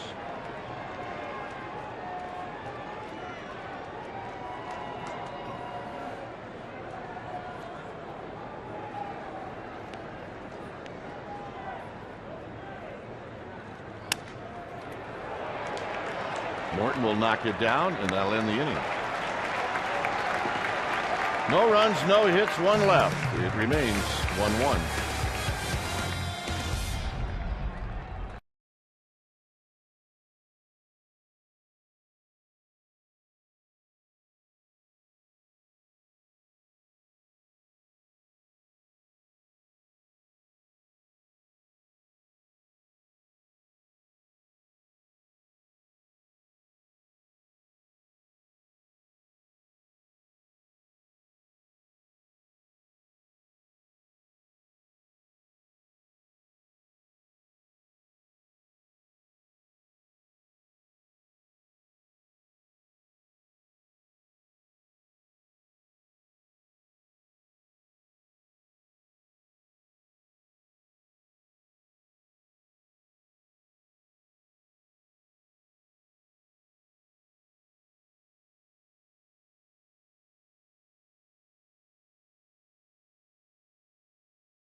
Underwriters, offering business and personal insurance, employee benefits, and financial services. Visit us at hefins.com and by Xfinity, home of the most live sports.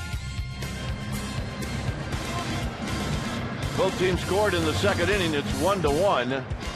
And now for Hudson, he'll face the beef. It'll be Walker, McCutchen, and Alvarez.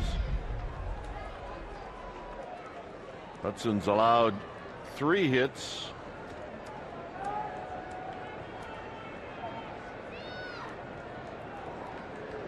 Pirates have stranded 1 in this game, and on the first pitch, this is lifted down the left field line, and that's going to be out of play. I beg your pardon, the Pirates have stranded 3.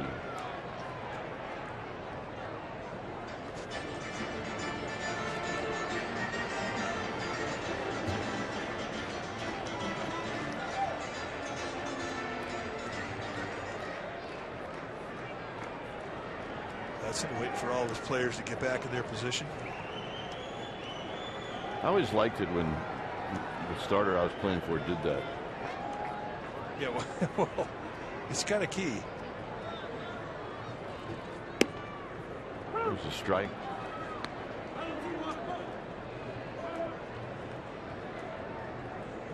Giants were respecting the possible bunt situation with Walker. Now they relax Sandoval back to shortstop position.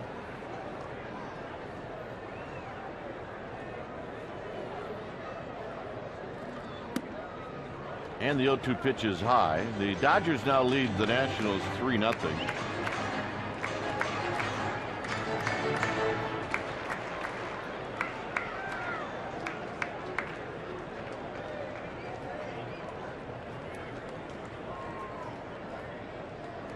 Here's the 1-2 to Walker, and Walker strike.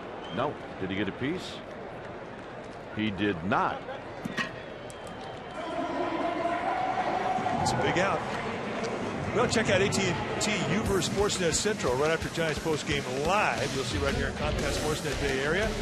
We will give you Giants highlights. We'll talk about the Mark Jackson firing, and then we'll talk about what next for the Warriors. You'll see that right after postgame live.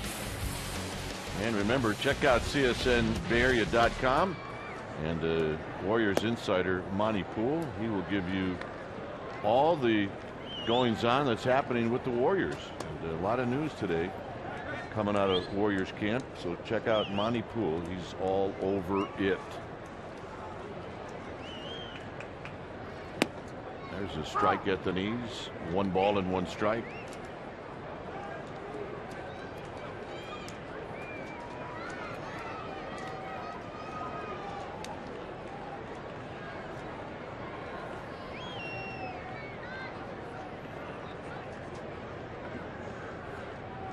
McCutchen with Crawford charging. No margin for error with McCutchen, 2 outs. And he made that look easy.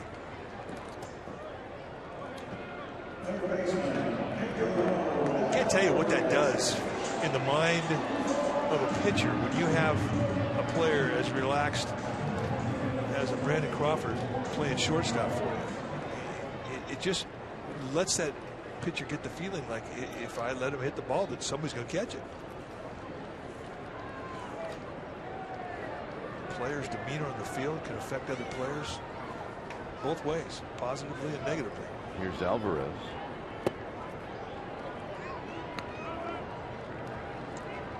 Alvarez 0 for 2. Hudson with nary a walk and 4 strikeouts.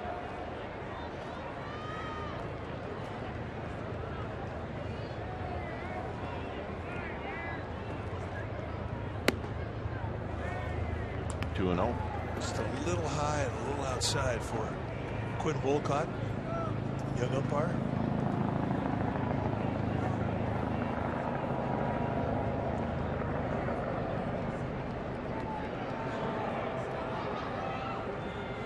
Swing and a miss.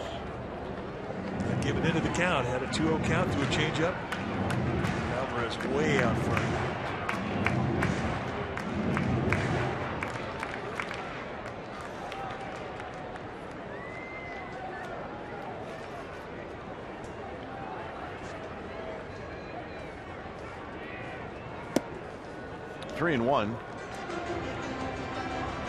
Alvarez's home run last night went just to the left of straightaway center field and landed in the Pirates bullpen.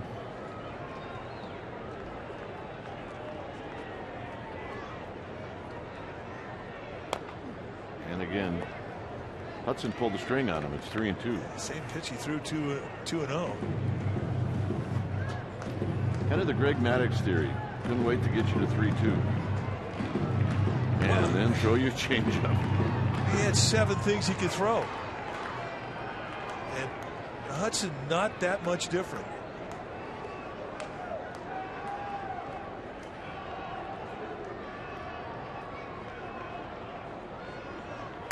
Foul back. Came back with a fastball away this time.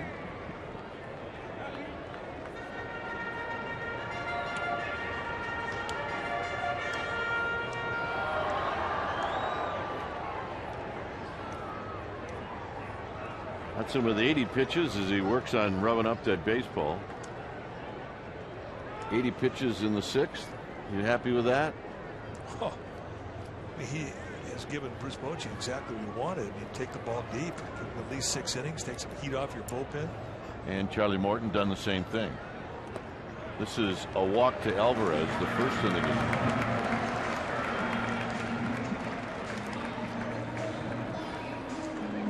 All right, Mike, what's going on here? Yeah, that's the Permanti Brothers cheesesteak. And it all started with a little place out there by the railroad docks. Wait a minute, there's French fries on it. It's basically the blue plate special, and they put it between a bun. It's French bread, it's a Salisbury steak, they put cheese on it. They put the French fries, the slaw, and the carrots on top of it. They did that so the truckers and the railroad guys could drive and eat in one hand. This is popped to shallow right field, and it is a foul ball. So does that explain why Russ Stanley's 320 right now? Well, he was raised on Permanti Brothers. I mean, it is really one of the things you have to do when you come to Pittsburgh. You have to have one of those. Yeah, we take a picture of one of those sandwiches and we send it to Russ every year. And then he proceeds to tell us that it's hard getting around, walking around all those Steelers trophies. Yep. Russ Stanley, who is in charge of the tickets at AT&T. He's the man. He's senior vice president. He's not lost his love of the Steelers. His record is 3 of those sandwiches in one night. Swing and a miss. 3 of those sandwiches and 12 icy lights. That's his record. But we do encourage you to try it. It's like when you go to Philadelphia, you got to have a cheesesteak.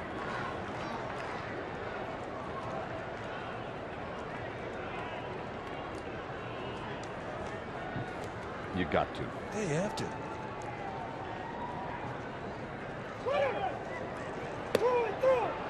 Buster's throw is going to be late. You could see Alvarez, he started to go, stopped, and then he went again. And Hudson did not see him leave early.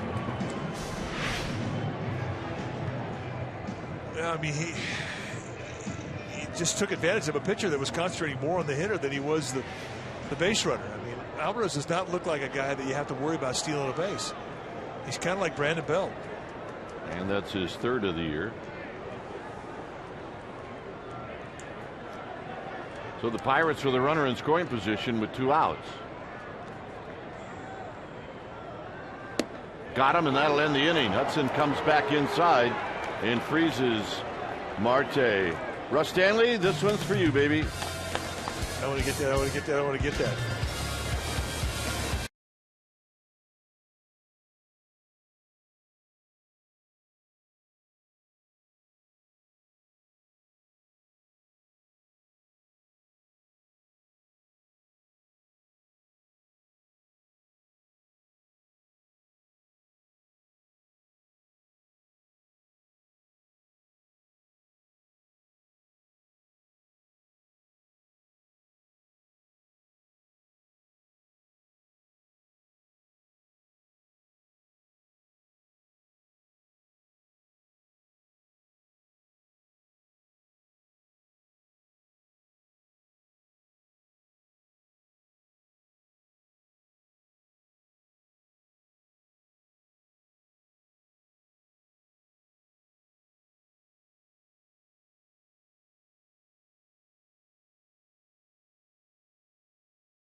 brought to you by, of course, your local Toyota dealer.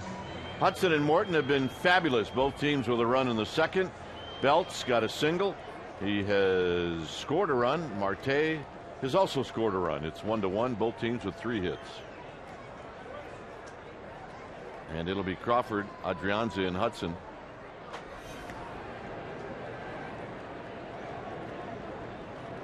Crawford has walked and he struck out. And here he takes in tight for Charlie Morton. His pitch count is all right. He's at 85. Yeah, they're both kind of throwing the same game.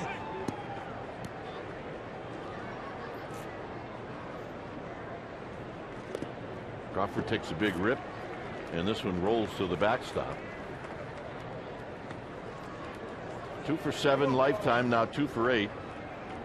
Brandon Crawford against Charlie Morton.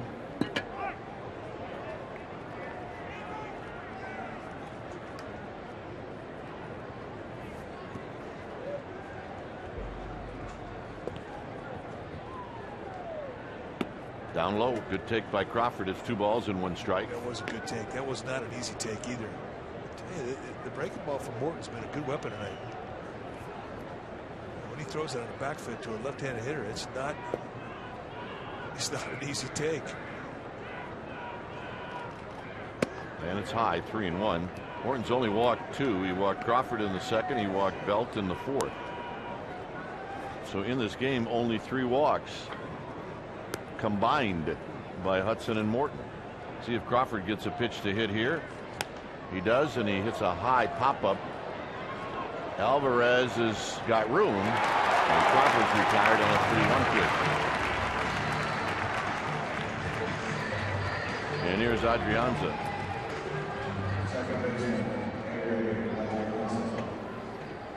Adrianza sacrificed fly in the second, then he singled over the first base bag in the 5th, and then was picked off. But the bottom line is he's hit the ball hard twice.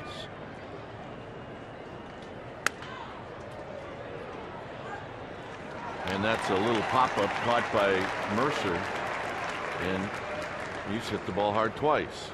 Well, ball's not carrying the center. And here's Hudson. Hudson is bounced out and then was hit by a pitch on a 3-2 count in the 5th.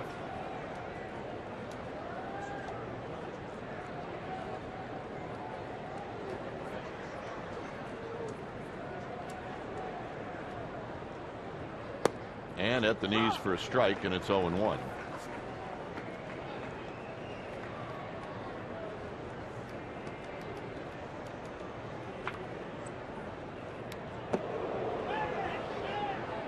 What is going on? Hudson had already been drilled in a 3-2 fastball, and that thing got up and was heat seeking right in around the head. They set up the outside target. Look where this goes. Look out.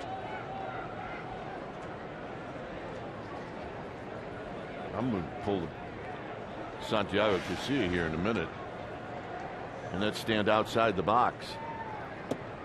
Inside again, and it's 2-1. Tony Sanchez is going to come out and say, listen, Charlie, I know this isn't a big deal to you, but Hudson said if you do that again, he's going to throw one right through me.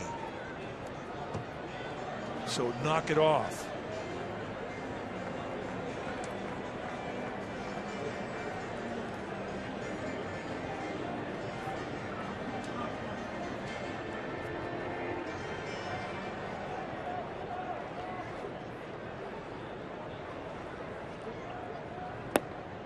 Three and one.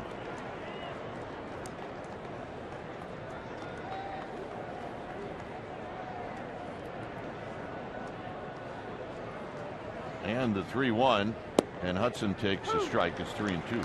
This is anything but comfortable at bat for Hudson.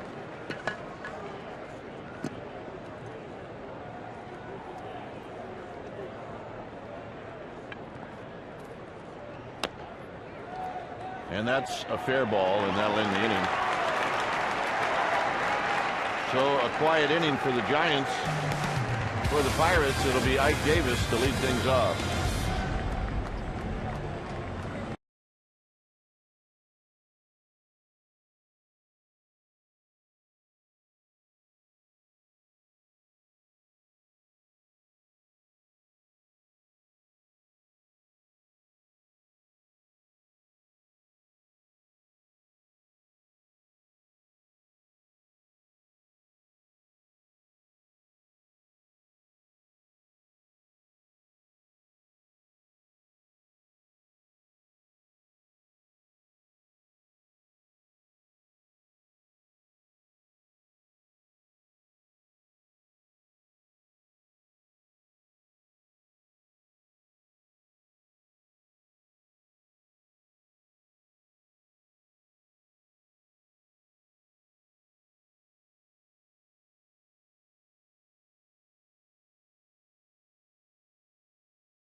pitching, and that's what we've seen.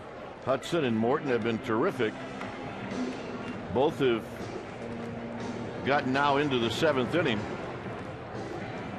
See the line for Hudson and Morton. Like I said, they're both kind of throwing the same game. 3 hits allowed, 1 run. 1 unearned run for Morton, 1 earned run for Hudson. 5 strikeouts for Hudson. Pitch count very similar, and they've done exactly what their managers needed them to do, and that's eat up innings tonight. Here's the one guy that has given Hudson trouble tonight, Ike Davis. He's 2 for 2. Yeah, this is the guy you fear if you're Hudson. He has been on everything you've thrown up there.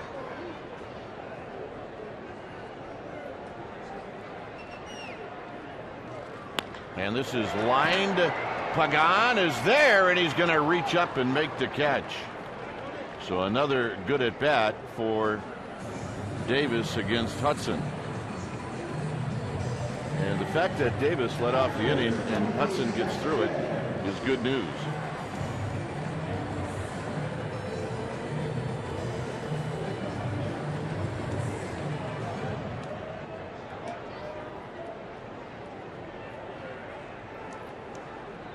Here's Tony Sanchez. And Sanchez is going to take low.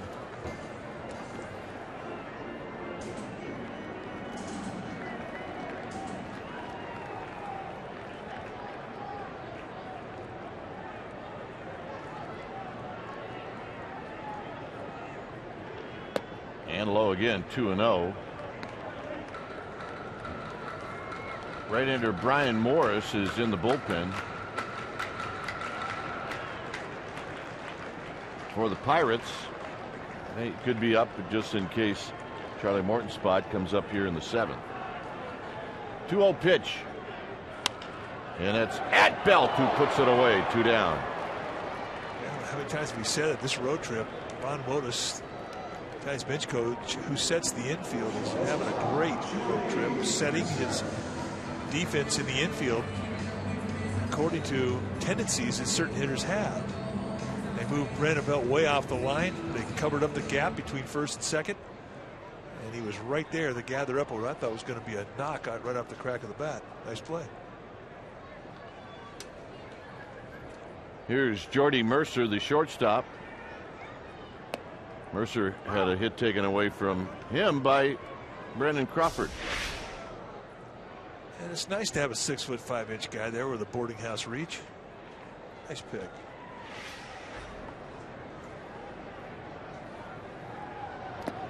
Mercer waves at a pitch in the dirt.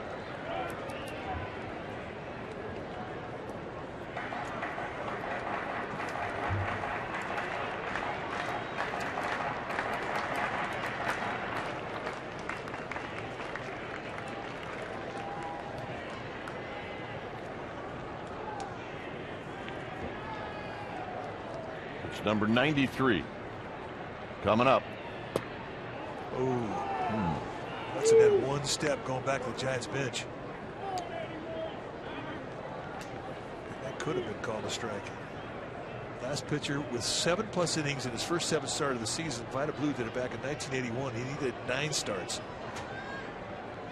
Hudson has 6 in the jar so far, 1 out away from his 7th. Crawford again will field Mercer's ground ball, and Belt digs it out, and that'll end the inning. Through 7, both pitchers are on tonight.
Park, and members of the band will be at the ballpark participating in pregame activities, including performing the national anthem. Special event ticket will receive a ticket to the Giants Marlins game, a collector's edition Metallica Giant inflatable guitar, and a commemorative guitar pick set featuring Giants players and Metallica band members. Call 415-972-2298 or go to sfgiants.com/special event.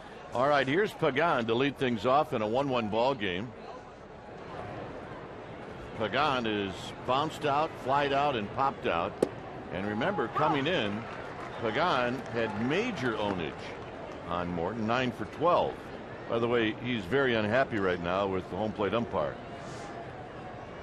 Well, he should be. Quinn Wolcott has done a nice job behind the plate tonight. This is bounced off his foot, and it's now 0-2. That just looks like a big roundhouse breaking ball because of the size of it, but it's quick. Nobody's been able to do anything with that breaking ball tonight on the Giants. So a quick 0-2 to Pagan with Pence and then Posey waiting in the wings. And this is lifted out to Marte in left. And Pagan's retired. I saw a little frustration when he flipped the bat after he popped up. Remember, he had major ownage on Charlie Morton coming into this game, and he has not been able to get one hit in 4 at-bats.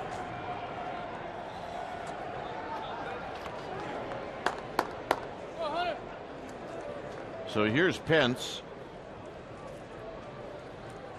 Pence is bounced out 3 times. Swing. I'm gonna miss. Watch the frustration.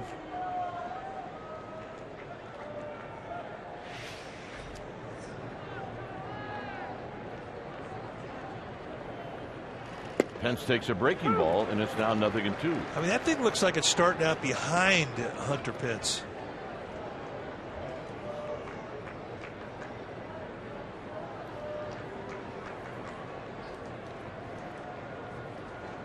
And Pence gets jammed.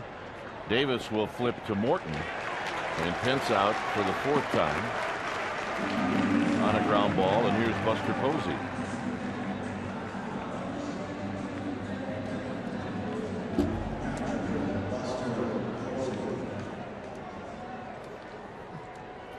Buster single in the first, and then he's hit 2 balls back to Morton. The pitcher spot is due to lead off in the bottom of this inning.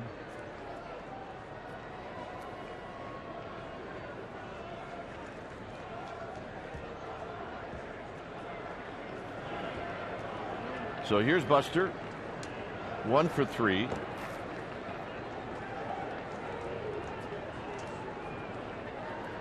And he takes outside for a ball. 18,881 here tonight. And the pitch, and Posey spins around. It's 2 balls and no strikes. I think Morton's been effectively wild. Yeah, I think you're right. He's got 3 walks and a hit batsman. 3-0. Well, when a guy's rapping 90-mile-an-hour heavy sinkers around your boiler, I mean, it gets your attention. Indeed it does. And then he paints you with that big roundhouse breaking ball.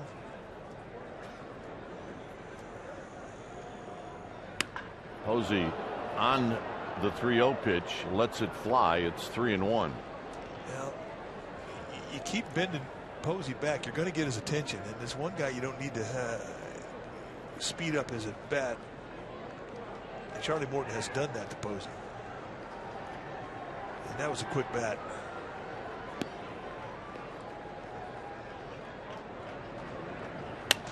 Posey, a little pop up to right field. Here comes Harrison. He's going to make the running catch, and that'll end the inning. Pinch hitter probably coming up.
That's right. Giants taking on these very same Pirates. Game 3 of this 3-game series tomorrow at 9:30 a.m. Pregame live at 9 a.m. You see it right here on Comcast Sportsnet Bay Area. Complete Giants coverage every night on Sportsnet Central and CSNBayArea.com with Giants insider Andrew Baggerly. The home of your San Francisco Giants is right here. Comcast Sportsnet. Tomorrow it's going to be Tim Lincecum taking on Garrett Cole for Game 3. And the Giants head on to Los Angeles for 4 games to complete this 10-game road trip. No off days in the near future for this team. Travis Snyder is the pinch hitter. He's hitting .213. He's got some power, and he lifts this one on one pitch out to Michael Morse. How about that? And that'll bring up Josh Harrison. That's kind of exactly how Tim Hudson drew that one up. A little sinker away, a little lift in the air. One pitch, one out. Thank you very much.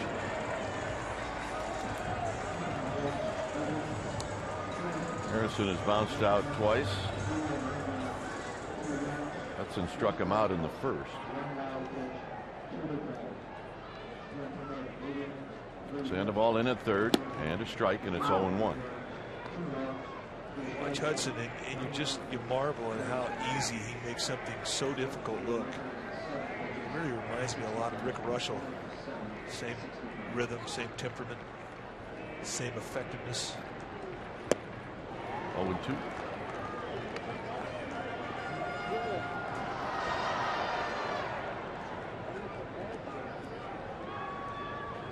On deck is Walker.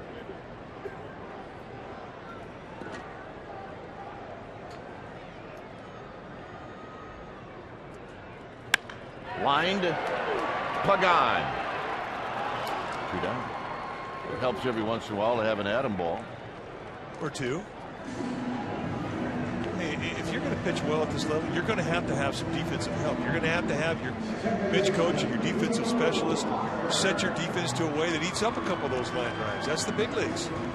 Being able to pitch into that defense, that's what the good pitchers do.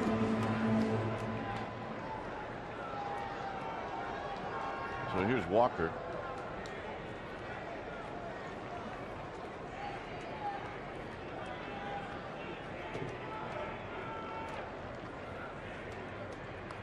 Walker hits this one on the ground to Belt. Belt says, I got it. And that will end the inning for the Giants. Morris, Belt, and Sandoval coming up.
Now for our Honda player of the game, and no doubt about it tonight.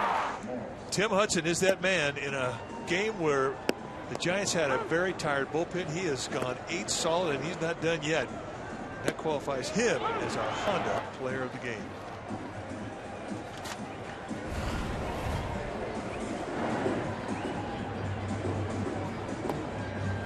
It's 1-1 and a new pitcher for Clint Hurdle. When it's time for a change, think Speedy Oil Change and Auto Service, your oil change tune-up and brake experts. And it's Tony Watson. Take a look at his numbers. They're fantastic. 15 game that he is coming into. 2-0 with a 1.93 ERA. 18 strikeouts against 3 walks. Just 15 base runners in 14 innings. And he's got a good fastball. You'll see low to mid-90s fastball. He can cut and sink. He's got a slider and a changeup. Go get him. And it'll be Morris to bat first. He's 0 for 3. You can see right away the catcher sets up on the inner half of the plate, and that's where Watson throws it, and it's 0-1. So Travis Snyder stays in the ball game in right field. As you look at Tim Hudson, there's the line between Hudson and Morton. They really matched up against each other tonight.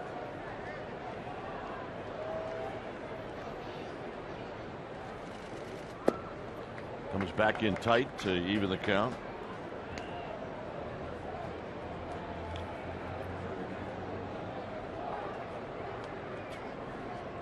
Belt, Sandoval to follow. It's 1-1 here in the 9th.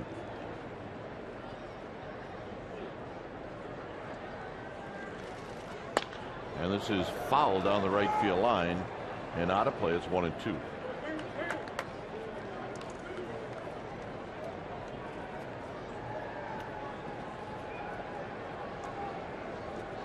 So Moore's trying to reach for Belt and Sandoval.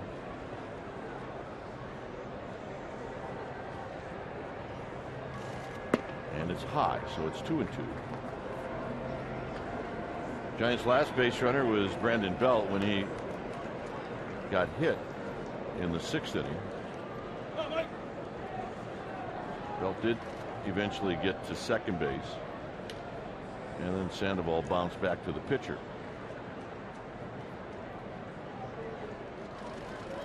Neither team has had many scoring opportunities.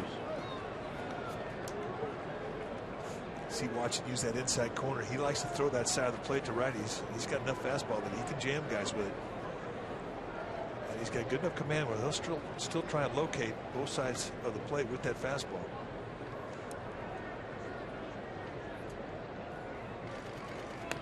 Foul back. Missed the target, and it stays at 3-2. Right on it. He knows it.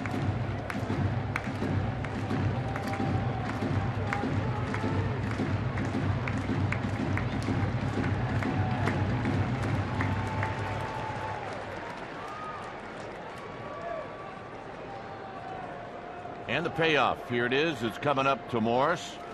And he bounces this one right back to Watson. 1 out. And here's Belt.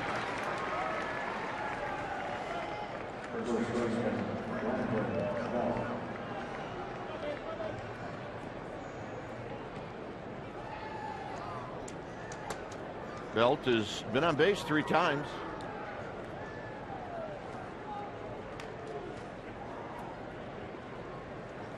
Sitting on 8 home runs and 14 driven in.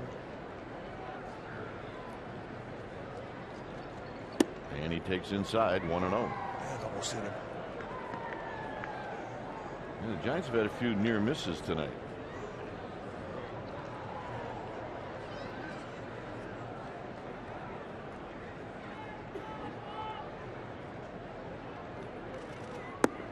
And that misses again. It's 2-0.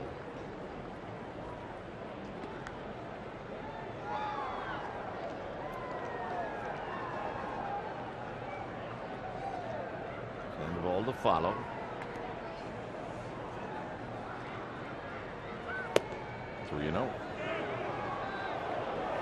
A quick ask. Phil Cuzzy, third base umpire, said no.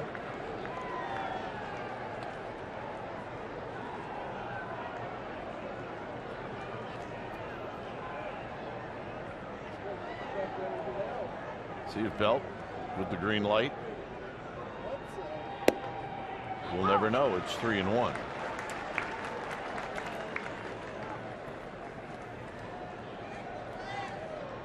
that was a happy zone right there.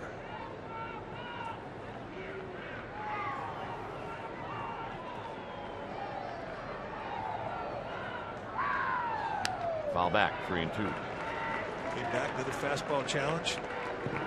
Well, Watson likes his fastball. That's a good one.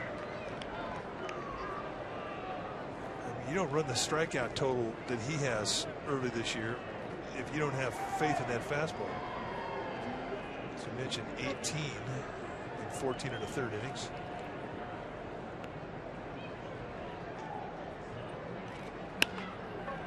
Over Alvarez for a base hit. And Belt is aboard with 1 out. And here's Sandoval.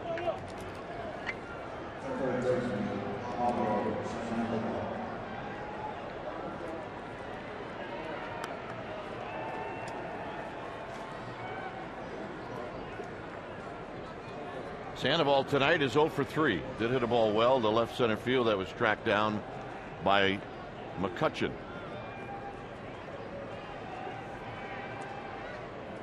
So here's the Panda hitting right-handed. And he fouls it back, and it's 0-1.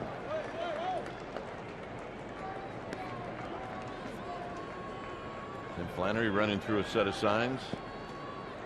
There isn't a whole lot right now that Bruce Bochy's going to do with Belt or with Sandoval. Unless Belt can get an incredible jump, he might go, but I don't think that that's going to happen. Don't get picked off. And that didn't don't get picked off. We've seen that tonight. Adrianza led off the 5th with a base hit and then got picked off.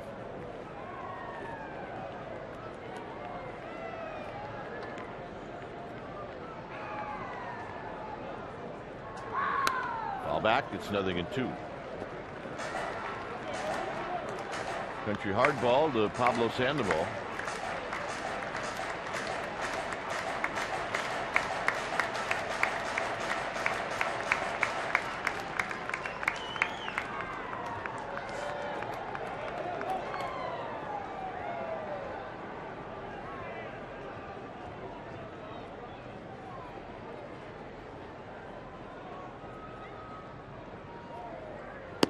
High. Sandoval took every ounce of strength that he's got not to swing at that. It's 1-2. Indeed, he's in the go mode right now. I mean, he's going to hack.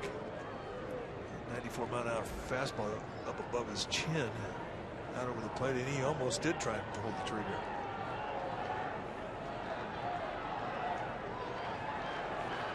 Belt at first. And they'll check on Brandon Belt.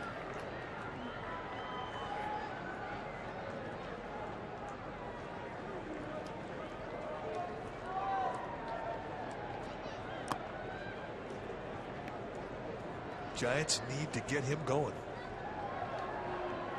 They're trying to be patient.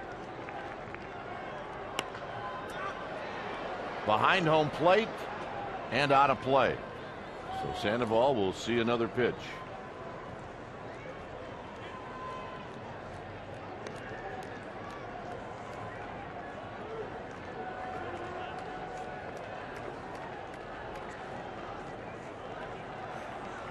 Brandon Crawford on deck. We're in the 9th. Giants have a base runner.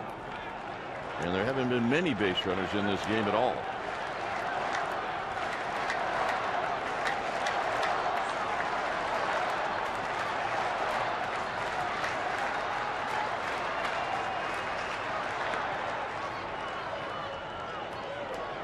The outfielders for the Pirates are playing very deep. It's doubles defense time.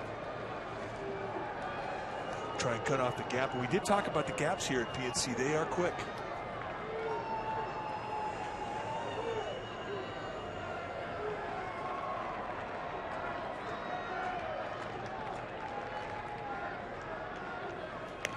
Well, the Pirates keeping an eye on Belt. They think maybe Belt is having some thoughts.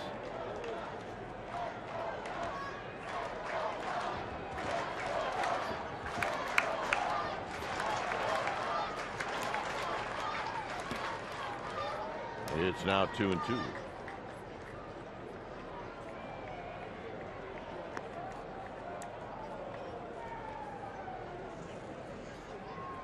So Watson's going to take a little time. Sandoval steps out of the box.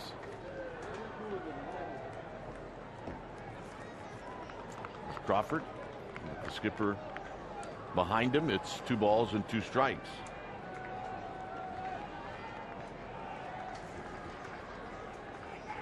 Got him. 94 to him, inside corner at the hands. And the frustration for the Panda continues. They set up right on the inside corner, and that's right to the glove.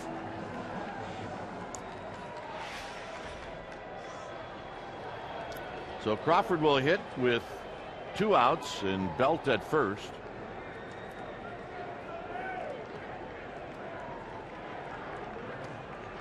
Crawford's 0 for 2.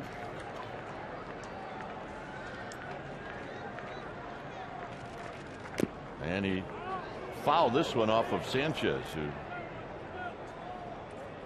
took that somewhere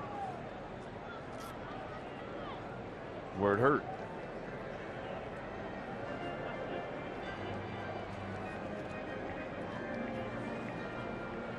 Little check swing, and it just carried right into the Pirates catcher. Not sure where it got Tony Sanchez. All right, let's take a look. Oh. Take as much time as you want, brother.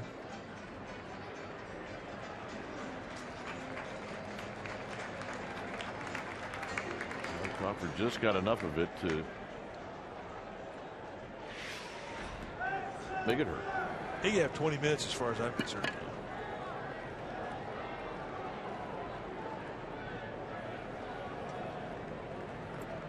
Now you got to try and steal, right?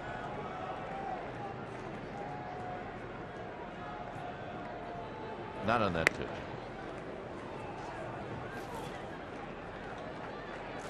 Well, I think Lynn Hurdle's thinking the same thing.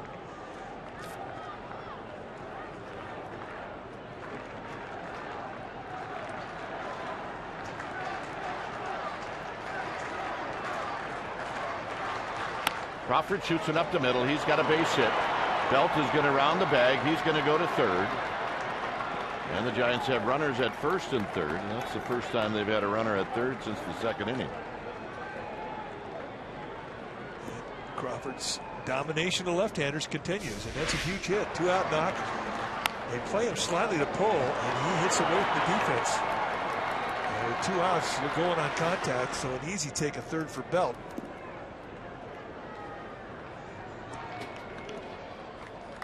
Getty calling down to Mark Gardner in the bullpen. You might see Sergio Romo get up and start twirling.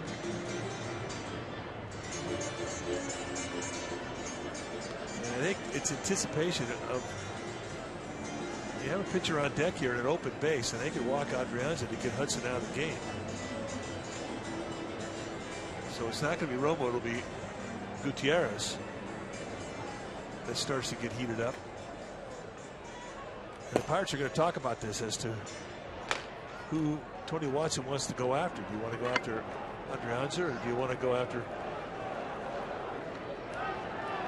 Brandon Hicks is in the on-deck circle.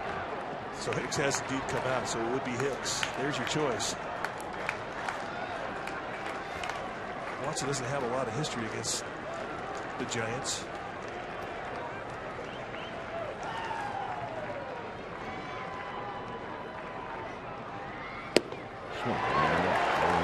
So he said, I'll go against the Rook. And he just introduces himself at 94 right through him. Big gap between Davis and Walker. And now you got to swing the bat. It's 0-2. Right on the inside corner at the hands with 95. So choke up, get quick, do whatever you have to do, but you got to put the ball in play here.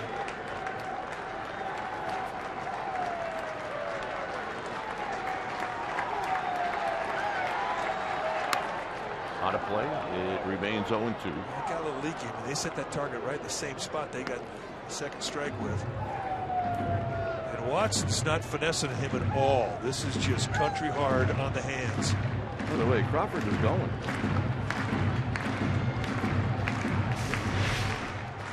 Watch Crawford, the right side of your screen.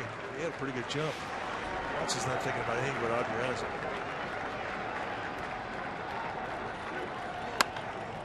Hit down the right field line. That'll be a Bowser blast, and it's 0-2.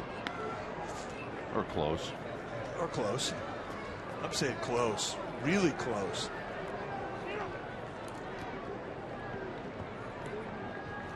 I'm really surprised that Walker is playing Adrianza that far over to the bag. I am too. I mean, he hasn't come close to getting the barrelhead to where he can hit the ball to right field, let alone left field, and they're playing him to pull.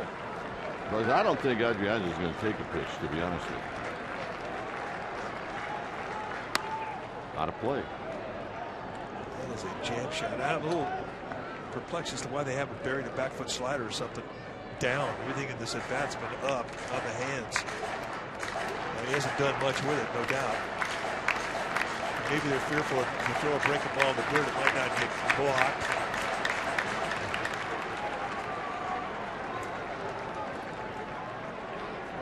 But Watson is showing him no respect with the fastball. And see where they go. Back in again. And Crawford goes, and the pitch is high.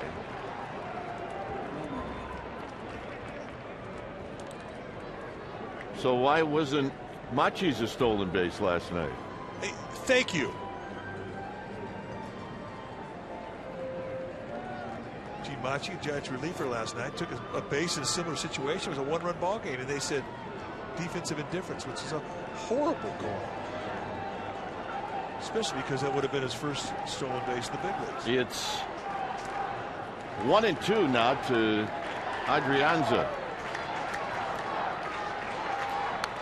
Foul back. He's starting to catch up a little bit to this fastball. Well, that's exactly right. That's why they were actually doing him a favor of staying with one speed on him. I agree with you. I don't think he's going to take another pitch unless it's over his head.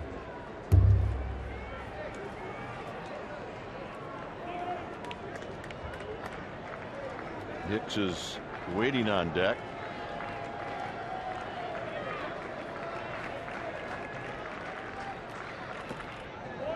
Well, he took that one. It's 2-2. That's the back foot slider I was talking about.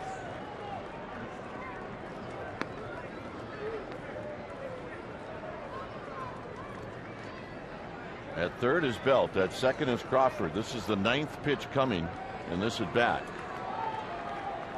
So the kid is giving him a battle. And it's 2-2. And he pops him up. Side retired. Bottom of the 9th coming up.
Francisco Giants and may not be reproduced or retransmitted in any form, and the accounts and descriptions of this game may not be disseminated without the express written consent of San Francisco Baseball Associates, LLC.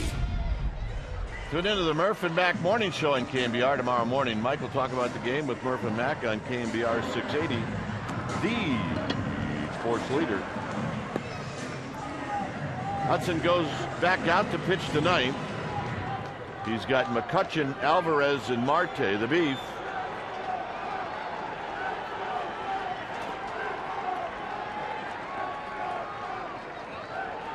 McCutchen is 0 for 3.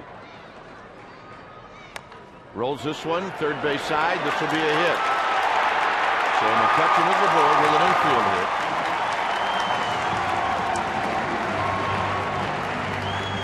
And that'll bring up Alvarez.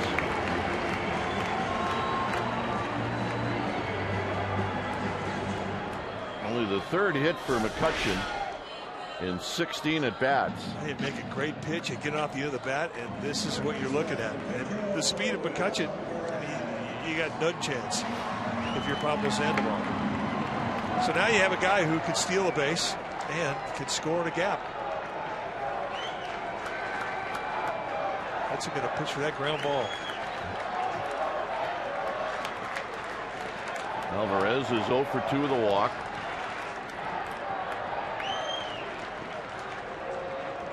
Hudson's going to give Buster Posey a shot should McCutchen decide to go. He's got 5 steals. Check that, he's got 4 steals, and he hadn't been thrown out this year.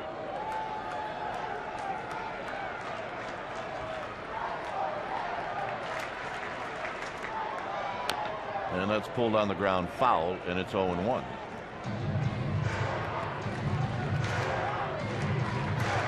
Hudson with 101 pitches. The Giants bullpen is ready to go. But Bruce Bochy is going to let Hudson figure this one out.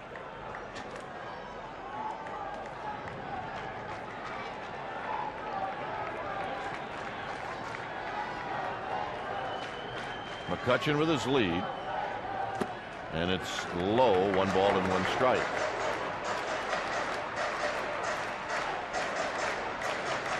Well, a lot going on right now. And the beauty of Tim Hudson is he does everything well. Holds runners on, fields his position, and that's what you need right now. Unlikely they're going to try and steal McCutchen just to keep that right side open for Alvarez. But you never know. McCutchen's got a green light. If he thinks he's getting a jump, he will go. Hit on the ground, could be a pair. Crawford's got it, steps on the bag, double play.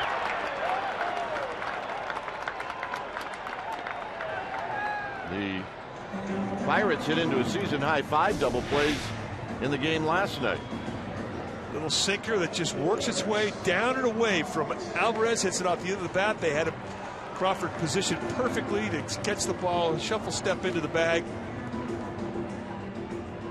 and gun down Alvarez. And boy, I tell you folks, we have been privileged to watch this guy do what he's been doing. So here's Marte with 2 outs and nobody on.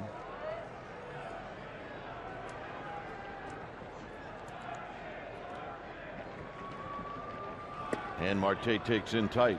Marte hit an infield hit in the 2nd, a fly ball to right in the 4th, and then he struck out looking in the 6th. Hudson has walked 1 and he has struck out 4.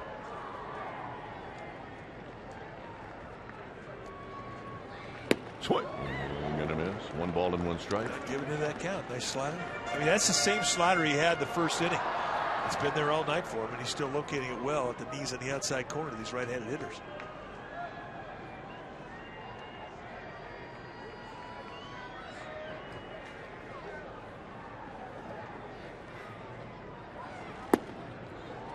A 1-2. Backed it up. Bruce Bochy was hoping he'd get 6.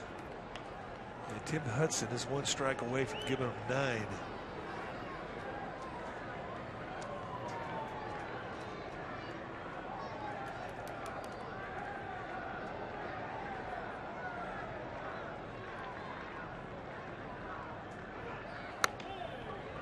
And that'll be foul off of the fist of Starling Marte.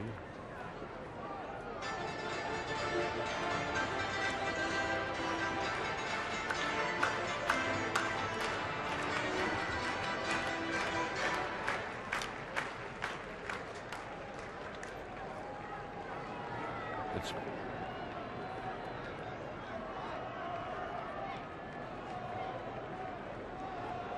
one ball and 2 strikes.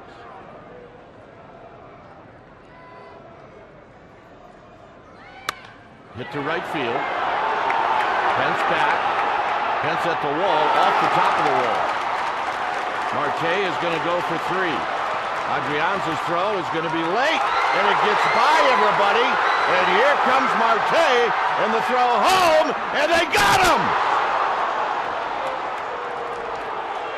Unbelievable.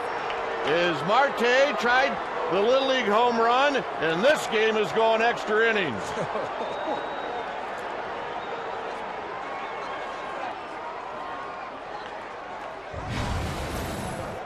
And here's the play by Buster Posey, and they may review it.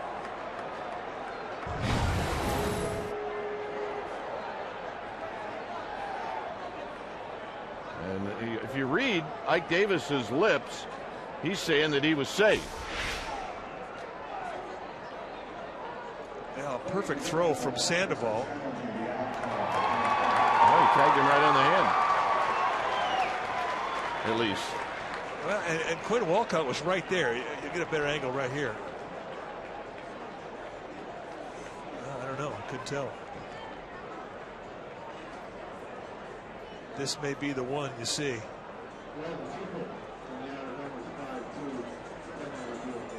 Yeah, you know what? They could call him safe. It's close. I mean, this game could be over with. It'll be one of the oddest endings I've ever seen. Well, you're right. It will be an historical ending. But it has to be conclusive. I don't know that it was. Jerry Davis, the crew chief, with the headset on. Quinn Walcott. Well, here's a case in point where whatever they're doing in New York is going to determine how this game may end.